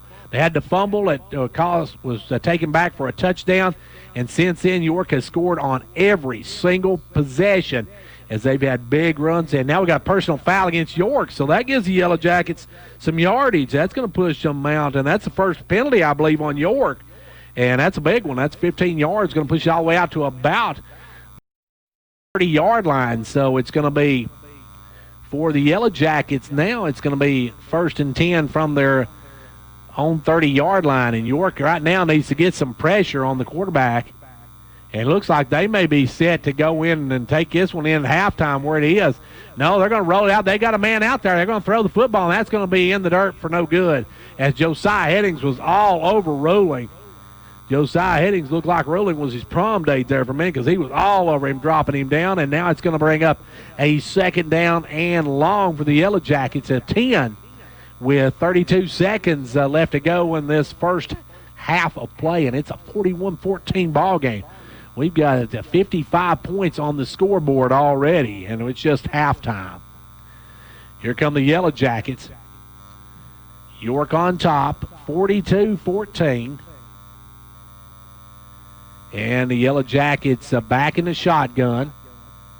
Ruling going to take it now, hand it off, and that's going nowhere, as York going to wrap him up and bring him down as the running back Tate got nothing out of that one. He met Josiah Headings, and Headings just pushed him back and down. And that may be the last play of the first half as we're headed toward halftime. Got 12 seconds left to go before the half, and York on top 42-14. York, they're not going to stop the clock, and the Yellow Jackets are just going to let it run out. We're at halftime of this one, and at the half, it's all Dragons. They lead it 42-14. In Coach Charles Vaughn's 17 years of coaching, he took his team to the state playoffs and led them in multiple district and bowl championships. His life modeled teamwork, integrity, and hard work. I'm Joey Vaughn, and this man not only was my dad, but he was my coach. I grew up learning these values, and they are a large part of what Meadow Thrift Pharmacy is founded on. Come out and support our York football team.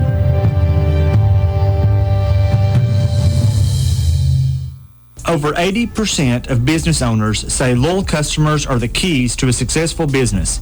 At Hall Family Pharmacy, we appreciate our loyal customers and want to thank you by offering you a copay pass.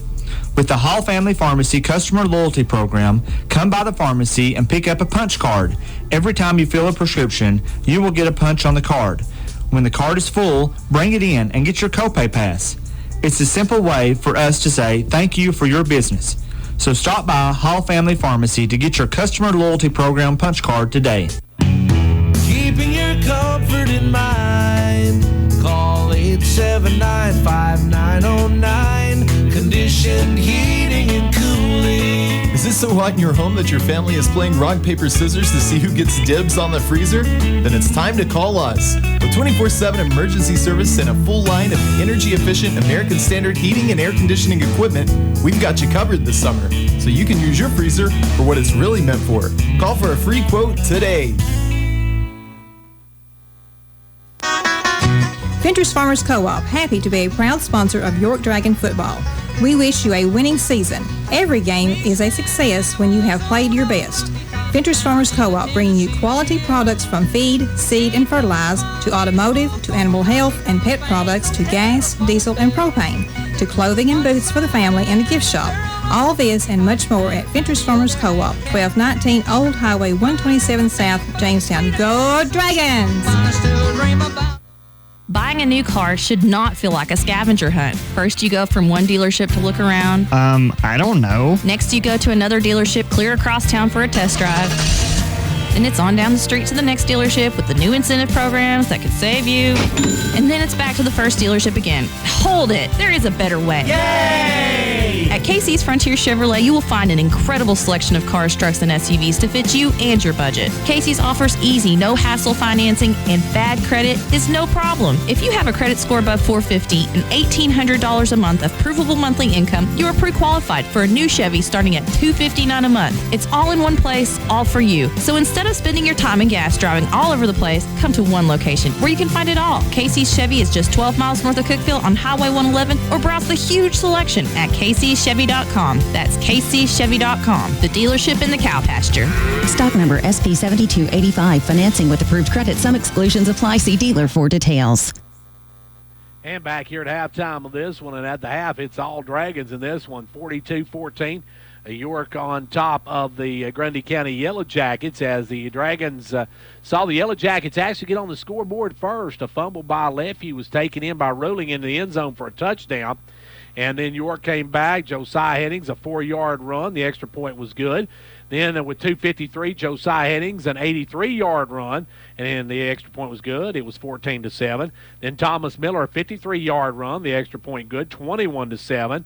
A 53-yard run, or a 4-yard run by Cole Cooper, and it's 28-7. Then Thomas Miller, a 72-yard run, made it a 35-7 game. Grundy County got an 87-yard kickoff return by Ethan Nunley, and it was 35-14.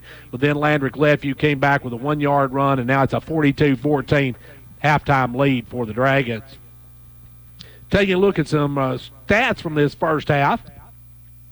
Of course, York had 11 first downs. Grundy County had 7. York rushing was 20 for 378, while the Yellow Jackets 13 for 79.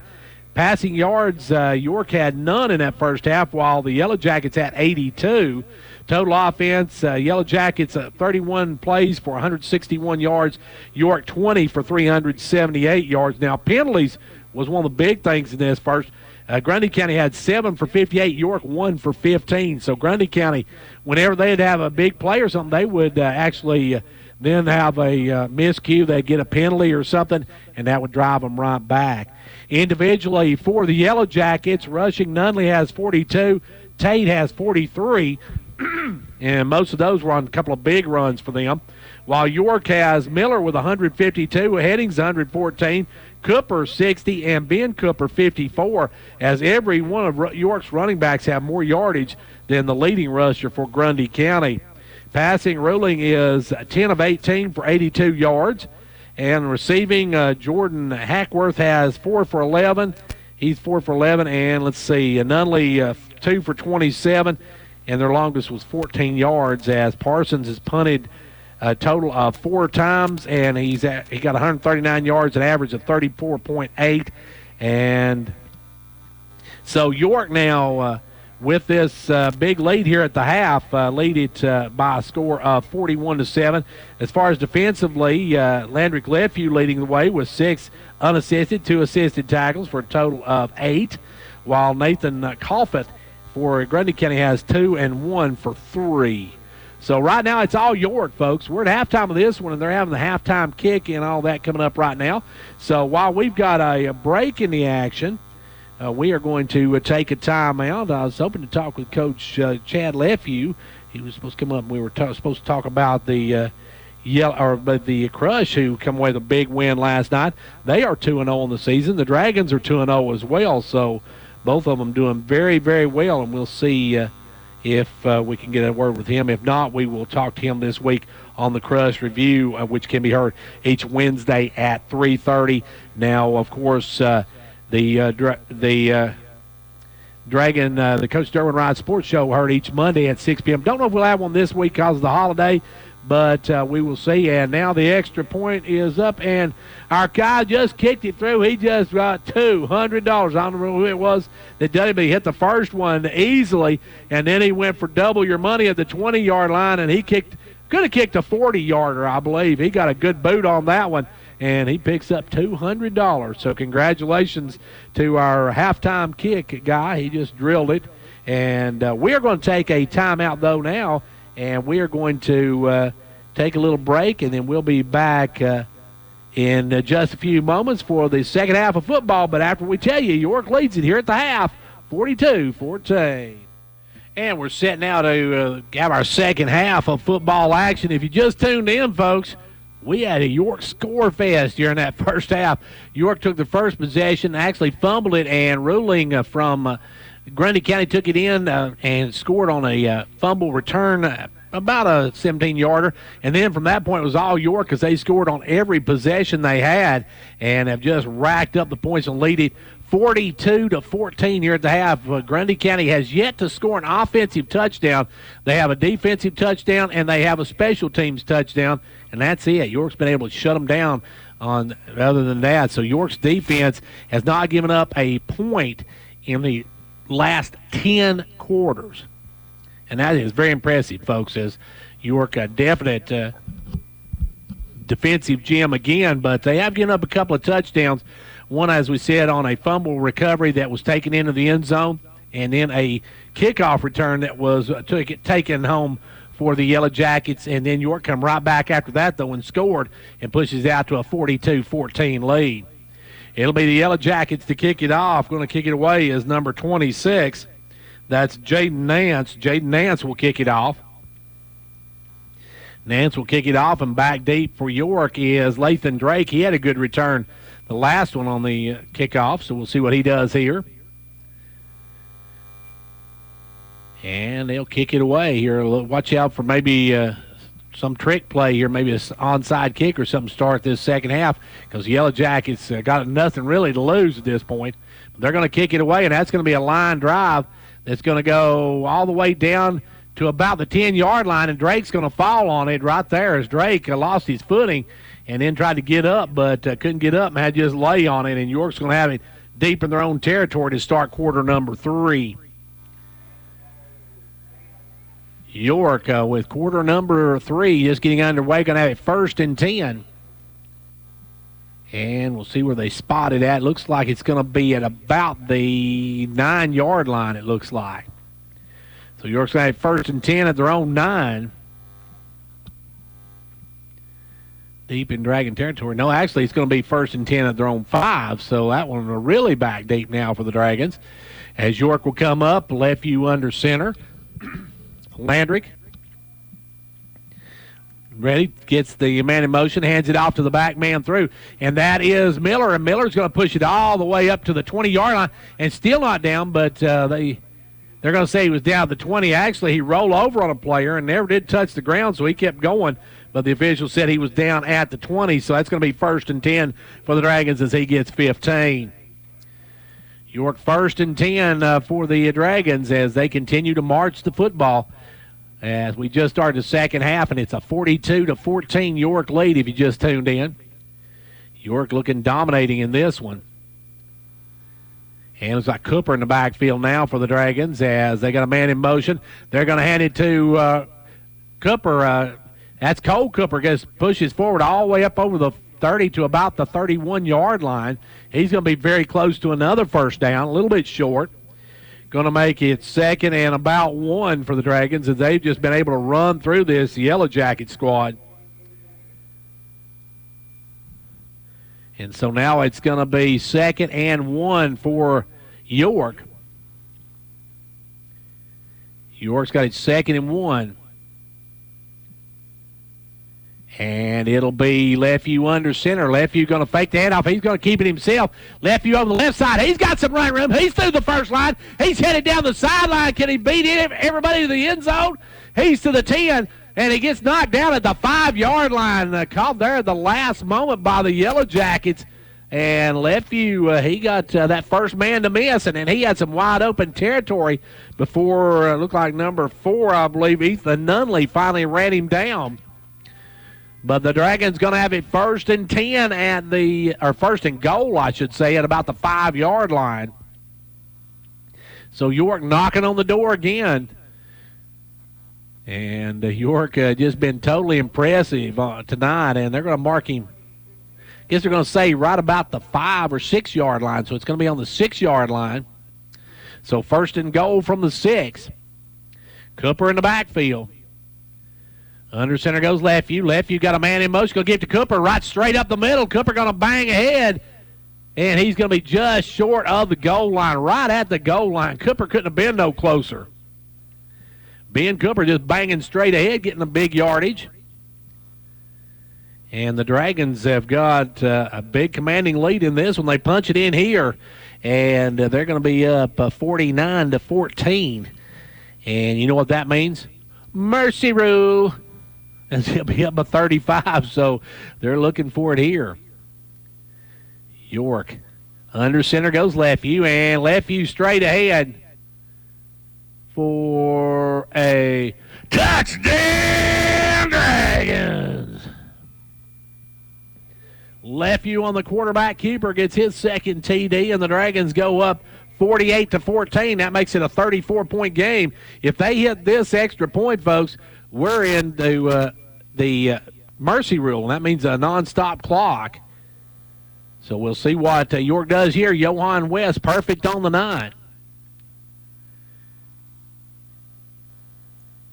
And Johan trying to tack on the extra point. The snap is down. The kick is up. The kick is good with 9:24 to go in the 3rd. It's 49-14 and all York. Like a great sports team needs a great captain to lead them, a county needs a great executive to move it forward. And Fentress County has it in Jimmy Johnson.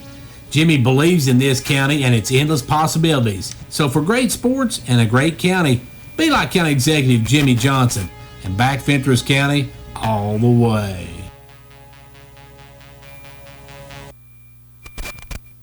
Well, the York Dragons now lead it by 35, and should be a running clock from this point on, unless the Yellow Jackets can cut into this lead, because the Dragons now have that 35-point lead. And let me see if I can read the Mercy rule.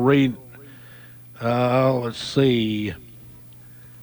Beginning in the second half, if the point differential is 35 or more, a unstopped clock will be kept. So this one just going to continue to tick away, and that's going to be even more in York's favor as they now lead it by a score of 49-14. And the kickoff, this one's going to be a line drive right at Nunley. Nunley going to bring it on the run. Nunley gets past the first guy, and then he is spun down and brought down. Good job by the Dragons special teams. They had that one breakdown tonight, and then other than that, they have played outstanding, as I believe that was number 30 come up and made that hit, and that is going to be Wyatt Hawks. Hawks hawking that one down. Him and number 25, I believe, with the stop. That is Zach Gibson again. Zach Gibson had a good night here on special teams. Folks, it's going to be a tough job picking a defense or a player of the game of this one because everybody's having a big one here tonight. Back goes the Yellow Jackets now. They're deep in their own territory, and they'll get the snap. It's going to be a quick out over the sideline once again, and getting away and getting past the first guy was number 13. That is Shawnard. Shawnard gets the reception. He's going to pick up a couple is all. That quick out has been there, but they're not getting a lot of yardage. York's getting some great pursuit over there. Once they see the pass go, they are heading to the football with 3 or 4 kids, and they are able to shut that down without much run at all. He's not getting any rack or run after catch. So we'll see what the Dragons can do now. It's going to be 2nd and 8 for the Yellow Jackets. Under 8 minutes to go here in the third quarter. Ruling in the shotgun. Takes the snap, hands it off up the middle. That's going nowhere as Tate was wrapped up immediately and dropped after about a yard gain. So Tate had a big run earlier. Since then, the Dragons have shut it down. York has just had an outstanding game. York has not thrown the ball all night, folks. So they have run the ball right down the Yellow Jackets' throat. And up will come the Yellow Jackets. Got it 3rd and long. And they'll throw it out quickly over the other side now and trying to get outside and does and getting the first down. Good job after the reception on that one to get enough yardage for the first down. And I think that may have been number 4, Nunley, the other Nunley. Let's see, that's Ethan Nunley. Evan Nunley went out with an injury earlier, and we haven't seen him back, number 2. But Evan Nunley went out, and that was Nathan Nunley on the reception. So 6:48 left to go here in the third quarter, and York on top 49-14. Up will come the Yellow Jackets. As it'll be Rule back in the shotgun. Rule gets the snap, hands it off up the middle, and that one gets away from the first one, and then going to be knocked down as Tate was hit. He got away from one, then was hit again and knocked down after a very short gain. He may have picked up a yard at all. He was actually hit behind the line of scrimmage and bounced off and got about a yard, not quite a yard, maybe about 3/4 of a yard. As we'll give him 2 foot and 6 inches on that one. So now it's going to be the Yellow Jackets at the 6-minute mark of the third quarter with the football. They're trailing, and they've got a 2nd and long here.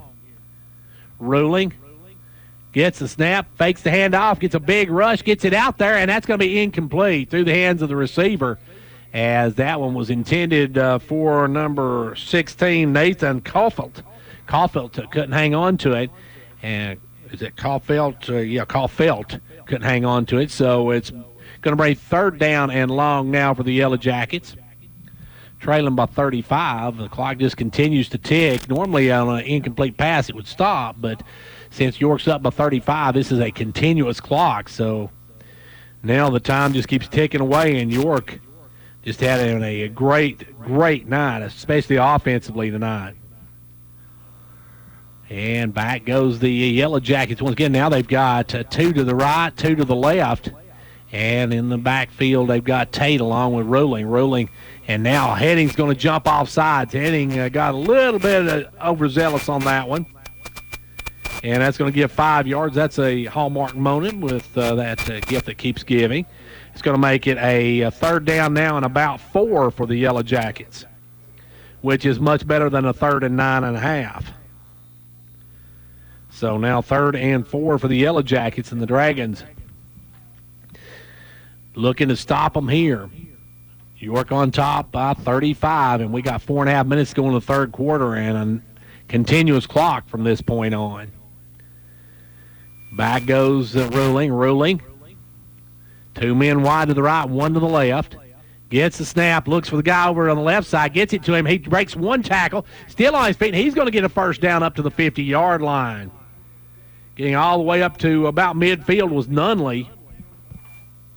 Nathan Nunley with the reception, gets it to 1st and 10 at actually short of midfield. They're going to mark him back at the 49, but still good enough for a first down.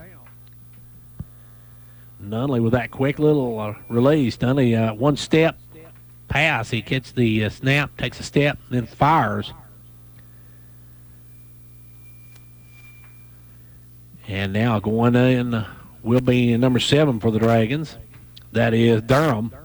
And now another quick out, and they're trying to get the man outside. He spins away from one, spins away from another, but good job by the Dragons.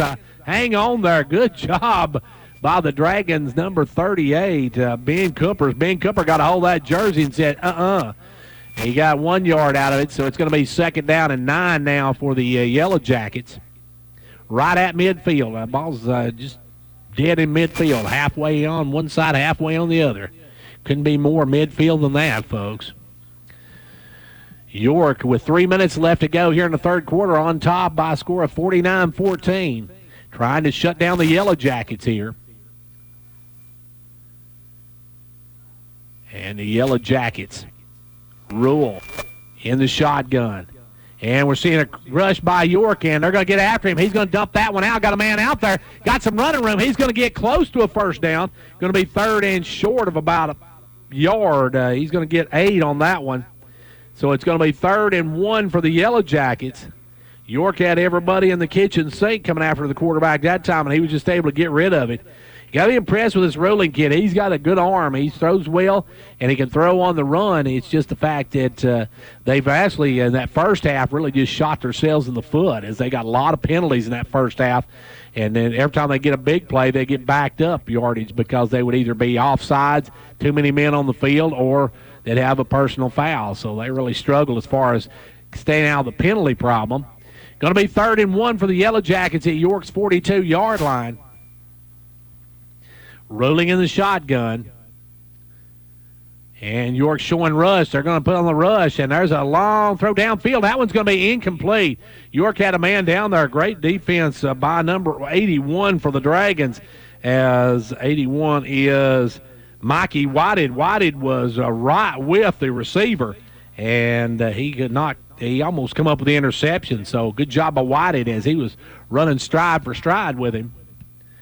We got 1:25 left to go here in the third quarter, and the Yellow Jackets with a 4th and 1, they're going to probably go for it here. What they got to lose? They're down by 35 in a continuous clock. They're not going to get back in this one unless they put some points on the board. And really, I don't know if they can get back in it on that either. There'll still be 4 touchdowns shy of the Dragons. Back in the shotgun, they'll hand it off right up the middle and banging straight ahead for the first down and more up to about the 37 or 38-yard line is Big Tate, as Tate goes right up the middle. And that's going to be a first down for the Yellow Jackets at the 38-yard line. 1st and 10 for Grundy County. York's defense trying to shut them down. York's defense has not given up a touchdown this season.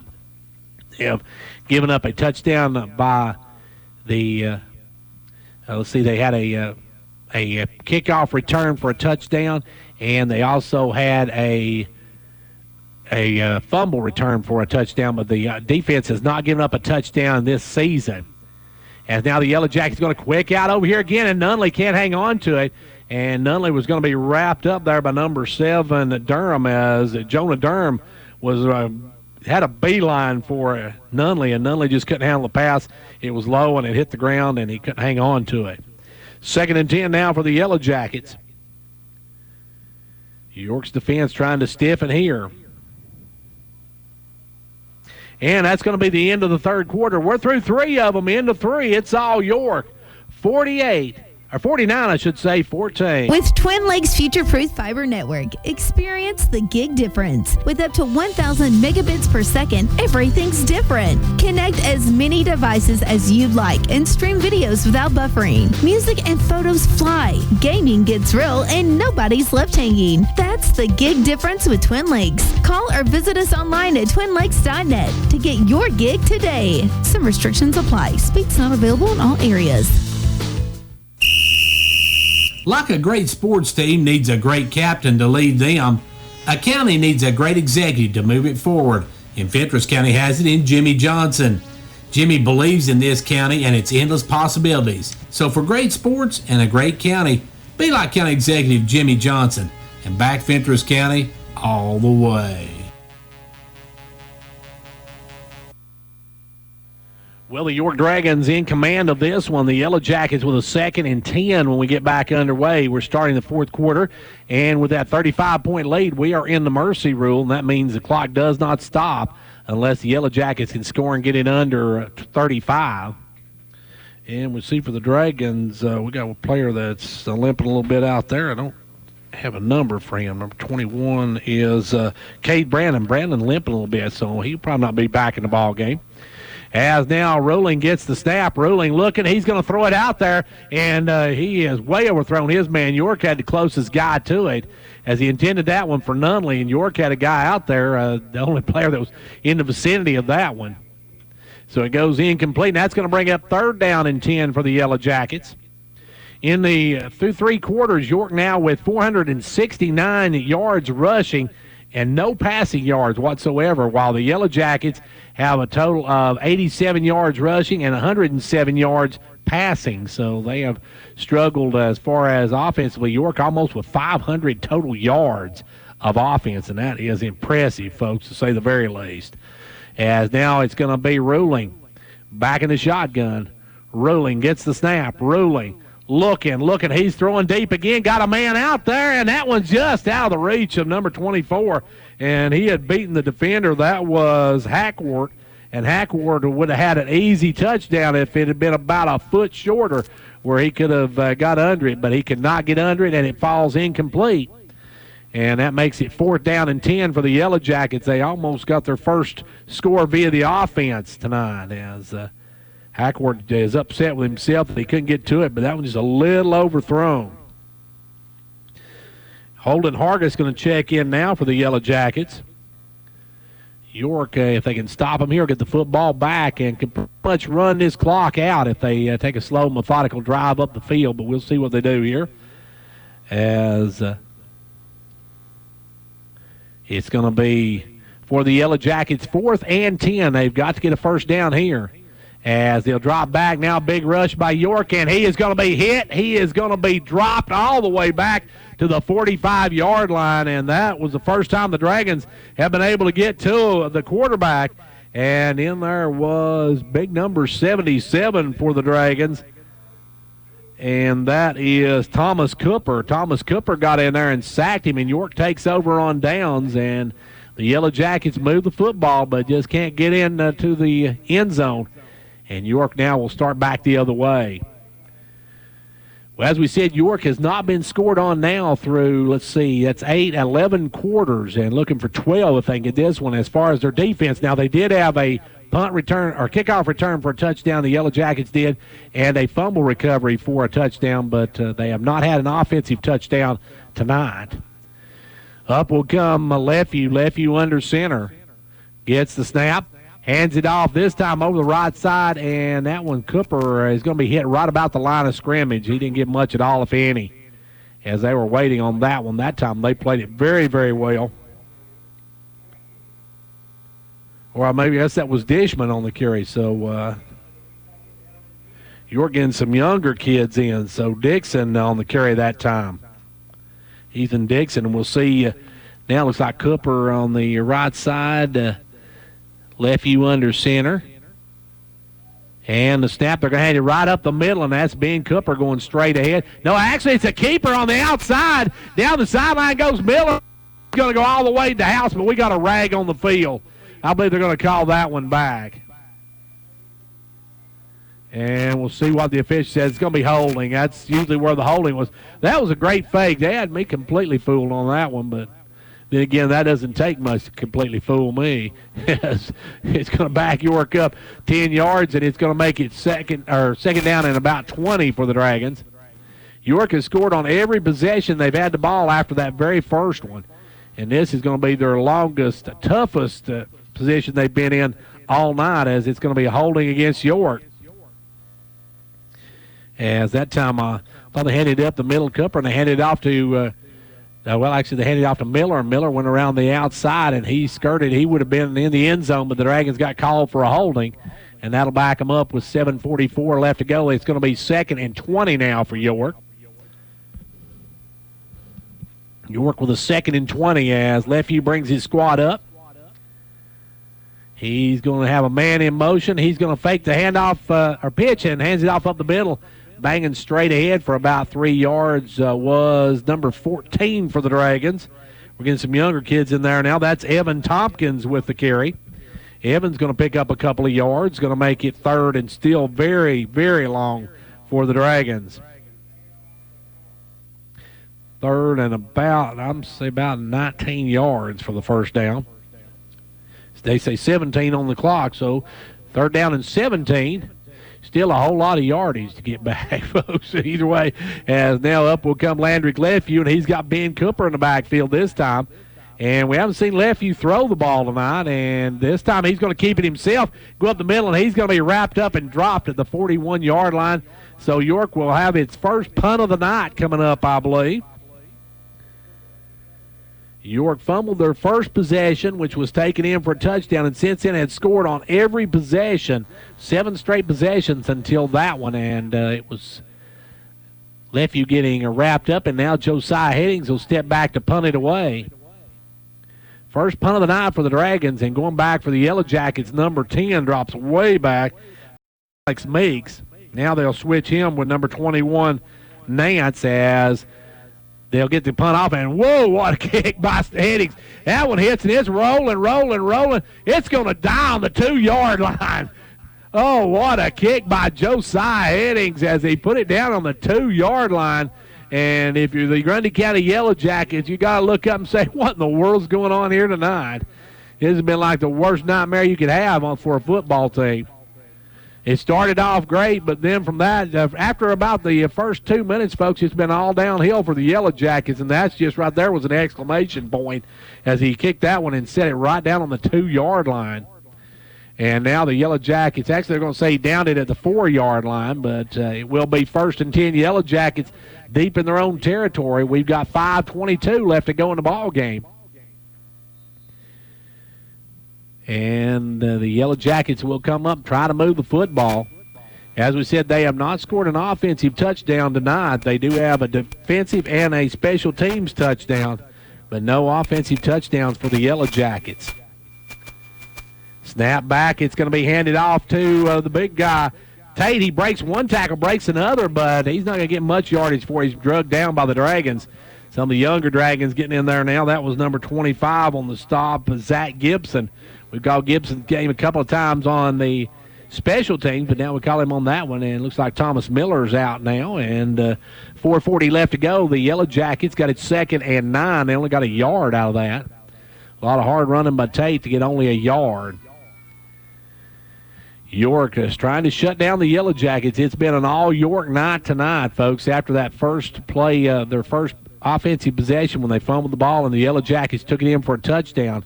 York has been on a roll since then. They scored 7 out of 8 times since that time. And now it's going to be the Yellow Jackets back in the shotgun. They got it 2nd and 9, deep in their own territory.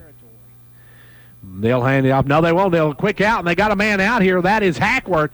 Hackworth is going to get up over the 25 to the 26-yard line. Good open field tackle there by the Dragons, number 36. That is C.J. Wall with the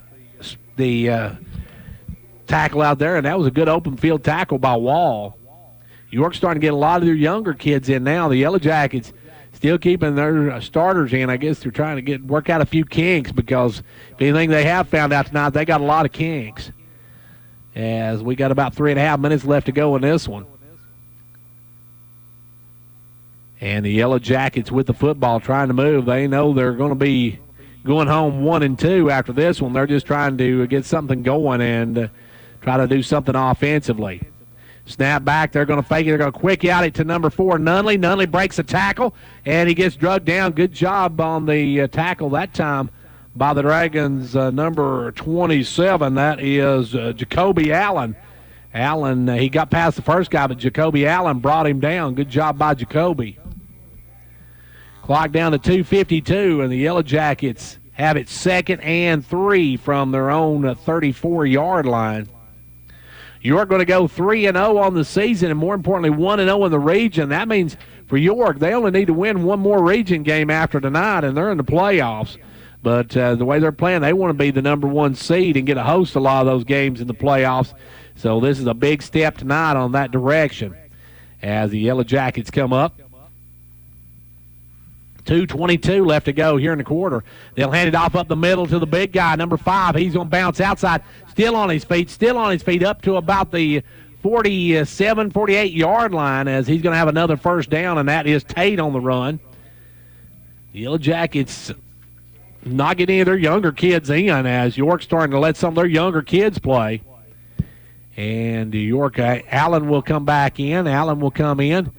And out will come number 33 for the Dragons. That is Jalen Bird. Bird will come out. 1:45 left to go in this one. York trying to finish this one off, and they're going to go to 3-0 and 1-0 in the district.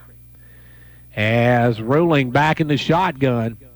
Ruling takes the snap, looks, getting a big rush. Still got a big rush. He's going to tuck and run, and he's going to pick up the first down and more as he bounces outside. And York's going to run him down finally about looks like right around the 30-yard line.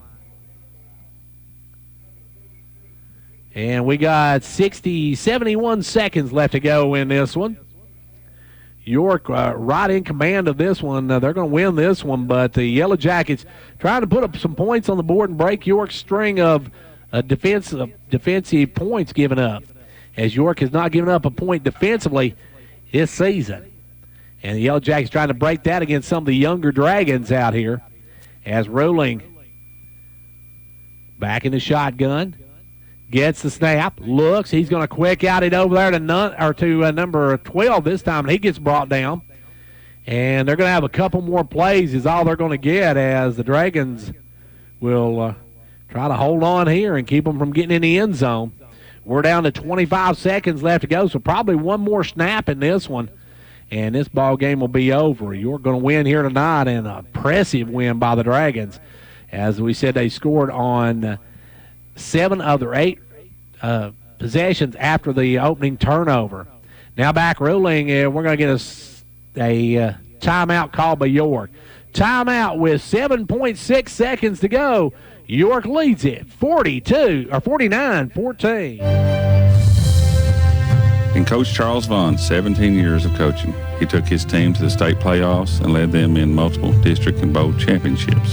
His life modeled teamwork, integrity, and hard work. I'm Joey Vaughn, and this man not only was my dad, but he was my coach. I grew up learning these values, and they are a large part of what Meta-Thrift Pharmacy is founded on. Come out and support our York football team.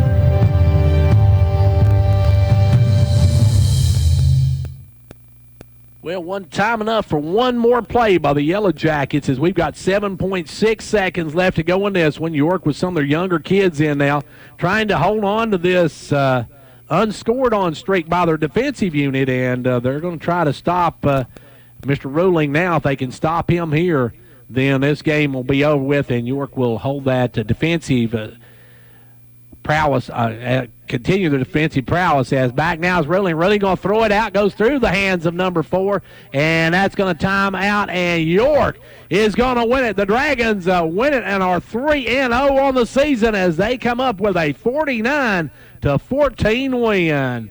We'll be back in just a moment with the Progressive postgame show.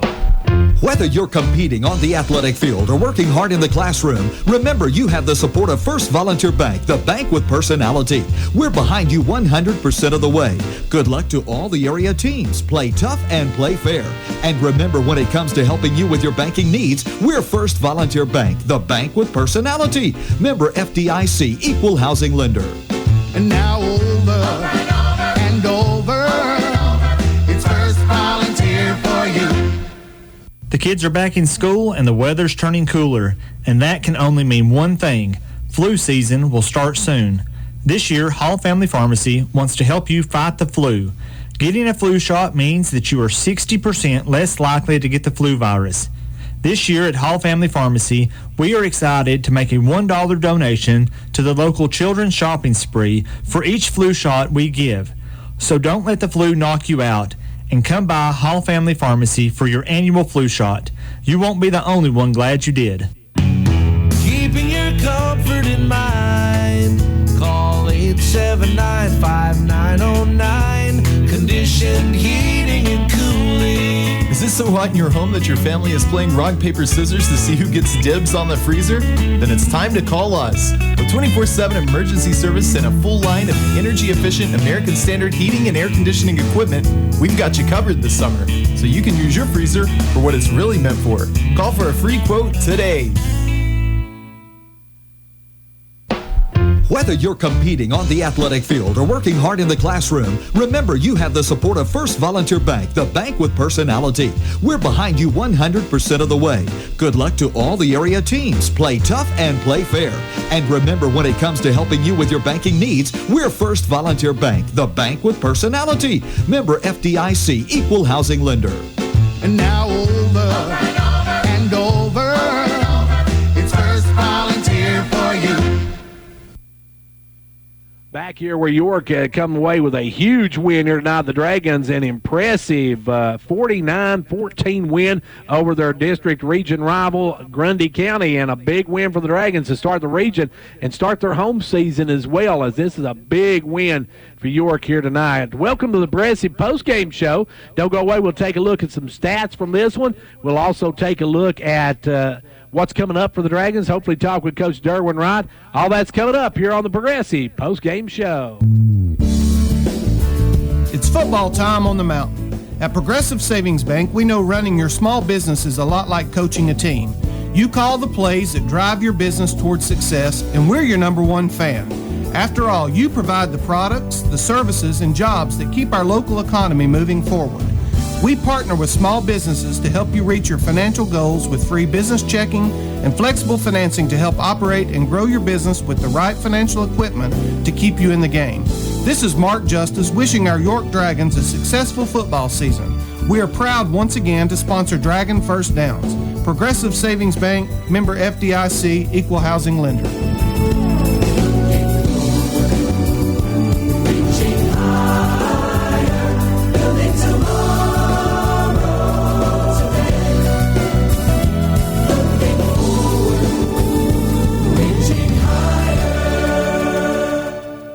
And back here where York comes away with a 49-14 win here tonight, an impressive win by the Dragons as they are now 1-0 in region play and also at home now 1-0. Didn't start off well for the Dragons as their first possession, Grundy County's Jaden Ruling picked up a fumble by Landrick Lefew and took it in 15 yards, and the extra point made it 7-0 Yellow Jackets. From then, it was all York. York scored on 7 of their next 8 possessions, folks, as Grundy County had no way of stopping the Dragons in this one tonight. Josiah Headings had a 4-yard run. Johan West tacked on the extra point. It was 7-7. Then Josiah Headings, an 83-yard run, and Johan West tacked on the extra point. York's Thomas Miller, a 53-yard run. Johan West, the extra point good. It was 21-7. Cole Cooper, then a 4-yard run in the second half, or in the second quarter, I should say. Johan West tacks on the extra point. Thomas Miller had a 72-yard run. Johan West, the extra point was good, and it was 35-7. Grundy County's Easton Nunley then had an 87-yard kickoff return. That made it 35-14, but York went right down the field and scored again as Landry Gillespie a 1-yard run, the extra point by West, and it was 42-14. Then the third, York's Landry Gillespie a 1-yard run, West the extra point, and it was 49-14, and York in command of this one and picks up a huge win, folks. It's going to be hard to pick. I'm going to have a very special player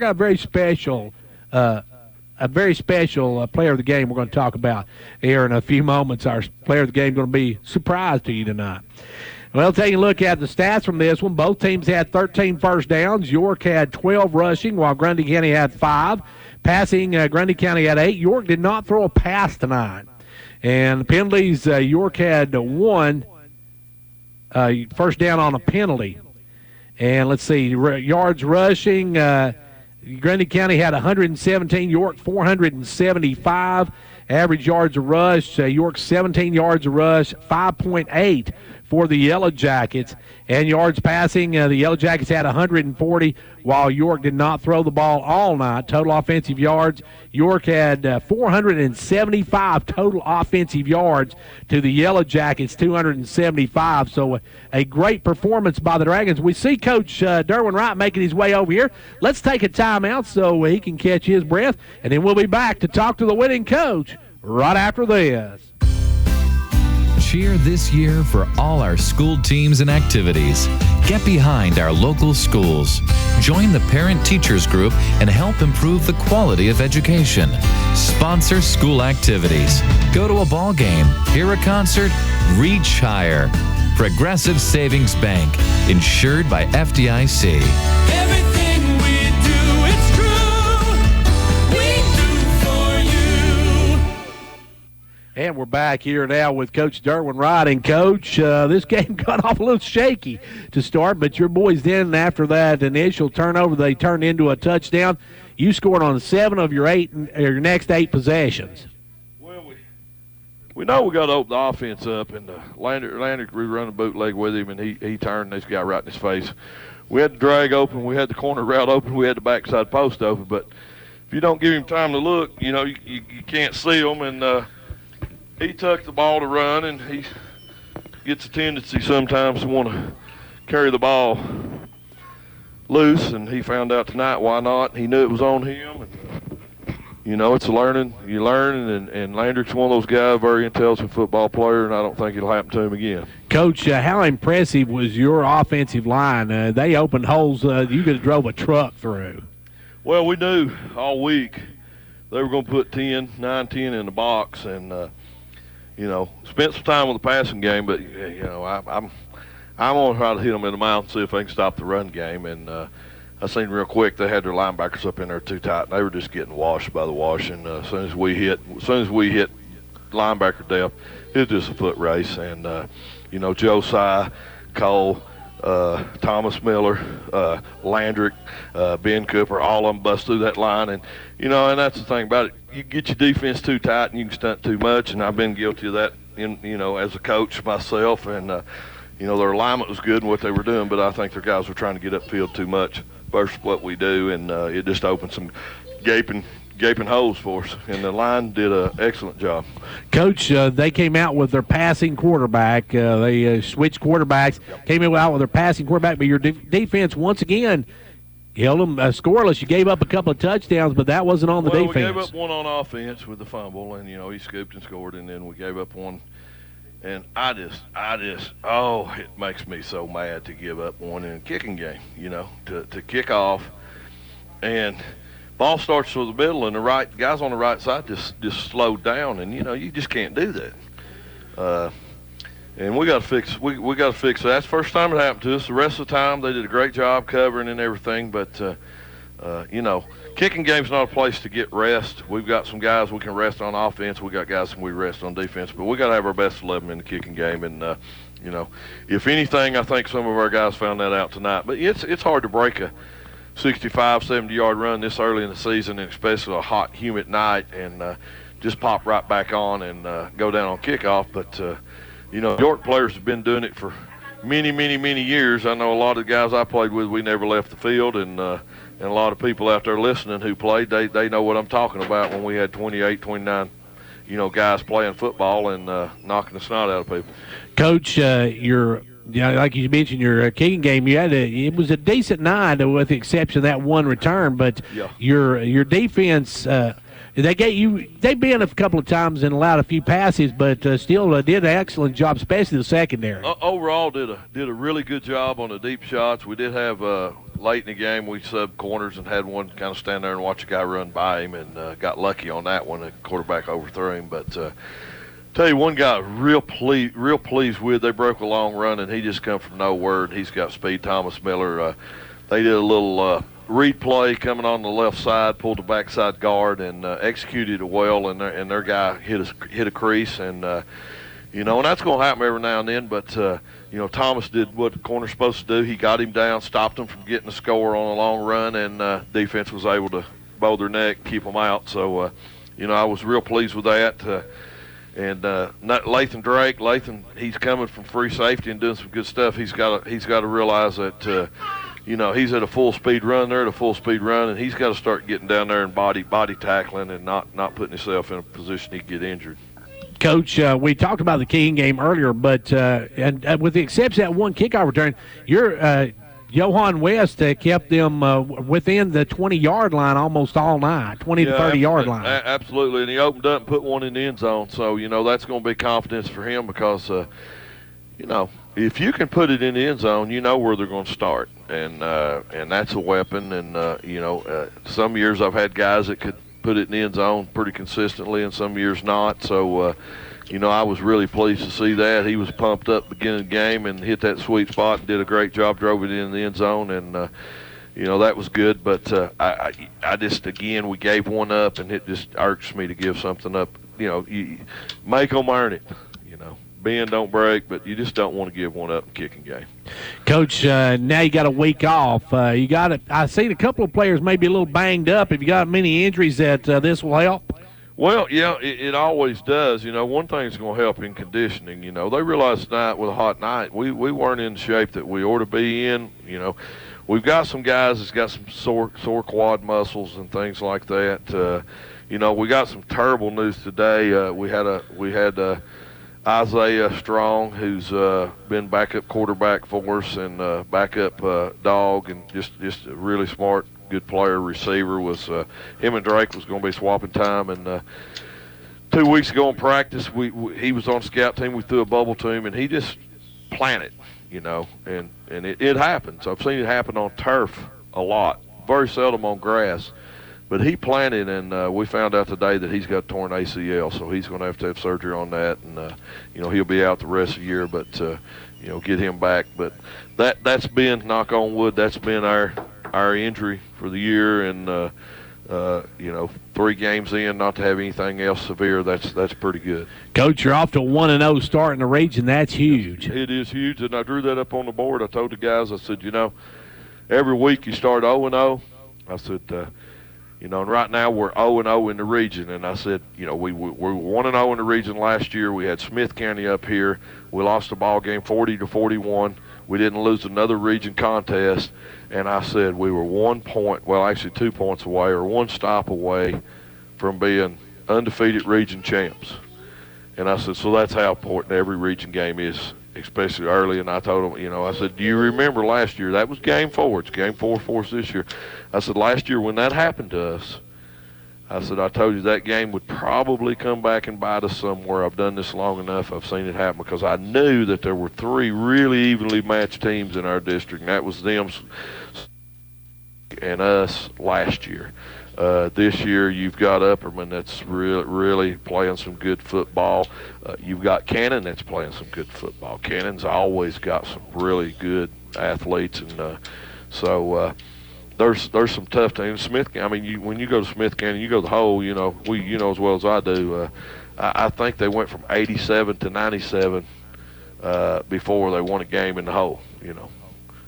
Tough place to play. So we've got an open week. Smith County's got an open week, so both teams are going to go in there. Should both teams be well and healthy, and it's going to be a second region game. It's going to be a battle for us.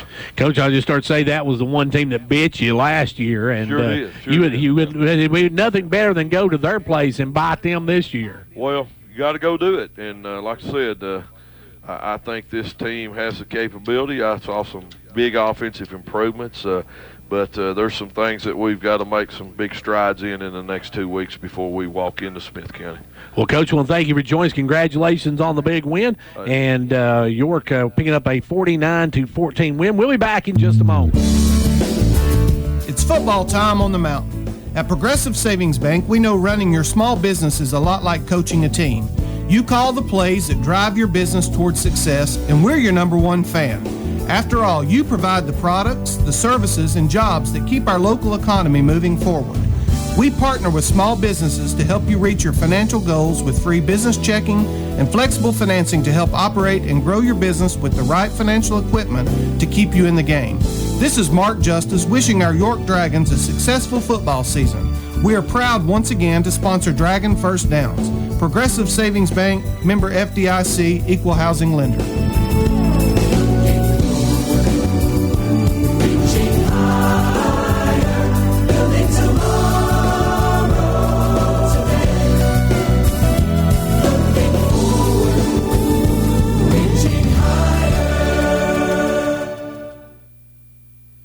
And back here with Coach Derwin Wright. And, Coach, like we said, a big win tonight, but this one you can't live on your morals or your what you have done. You got to keep on playing, right? Oh, yeah. It's a new game every week. Two things I really want to say. 12th man tonight was great. Had a great crowd here, loud into the game, and also coaching staff and players for, just they got ready. They worked hard, and I know these guys are going to work hard and be ready, so I just want to see 2 weeks from now, be thinking about it, make your plans, and Friday night be at the Owl Nest, and let's go down and try to get us another win. Sounds good, Coach. And that was Coach Derwin Wright. Time now for our Hall's Family Pharmacy Player of the Hello, Game. this is Philip Hall with Hall Family Pharmacy. We are proud to feature this broadcast Player of the Game. For winning service that you can be proud of, choose Hall Family Pharmacy. And back here with our Hall's Player of the Game. And tonight's Hall's Player of the Game, I told you it's going to be a special one, folks. It's special teams. We're going to go with Johan West. He was 7 of 7 kicking the extra points, and also drilled the Yellow Jackets all started their position between the 20 and 30. Had a great night kicking the football. So we're going to go with Johan West, our Hall's Player of the Game. Congratulations, Johan. And be sure to join us in 2 weeks when we will be at the Smith County Nest, and we'll be there for the York-Smith County game, big region game. Thank you to our sponsors tonight, the Upper Cumberland Federal Credit Union, State Representative John Mark Wendell, Co-op, Hall's Family Pharmacy, First Volunteer Bank, Pizza Hut, Conditioned Heating and Cooling, Meta-Thrift Pharmacy, Twin Lakes Telephone, Casey Frontier Chevrolet, Jamestown Regional Medical Center, Fentress County Executive Jimmy Johnson, and Southeast Drywall, our sponsors for our live broadcast. And, of course, pregame shows and postgame shows brought to you by Progressive Savings Bank. Also, a special thanks to State Representative Kelly Keesing and State Senator Ken Yeager. And our halftime stats brought to you by Old Ben Franklin Ford. And our player of the game brought to you by Hall's Family Pharmacy. Don't forget Friday Night Thunder coming up in just a few minutes. We got about 40 minutes before that one kicks off, and we'll have that coming up here on WDB. And the Coach Derwin Wright Sports Show. Due to the holidays, we will not have one this week, and York has an off week. We'll be back a week from Monday with the Coach Derwin Wright Sports Show. That's going to wrap it up for us from here tonight. I want to thank Gage and Aaron over on Camera One, filming far across the way, and we will see you in 2 weeks when the Dragons take on the Smith County Owls. Till then, see you at the game.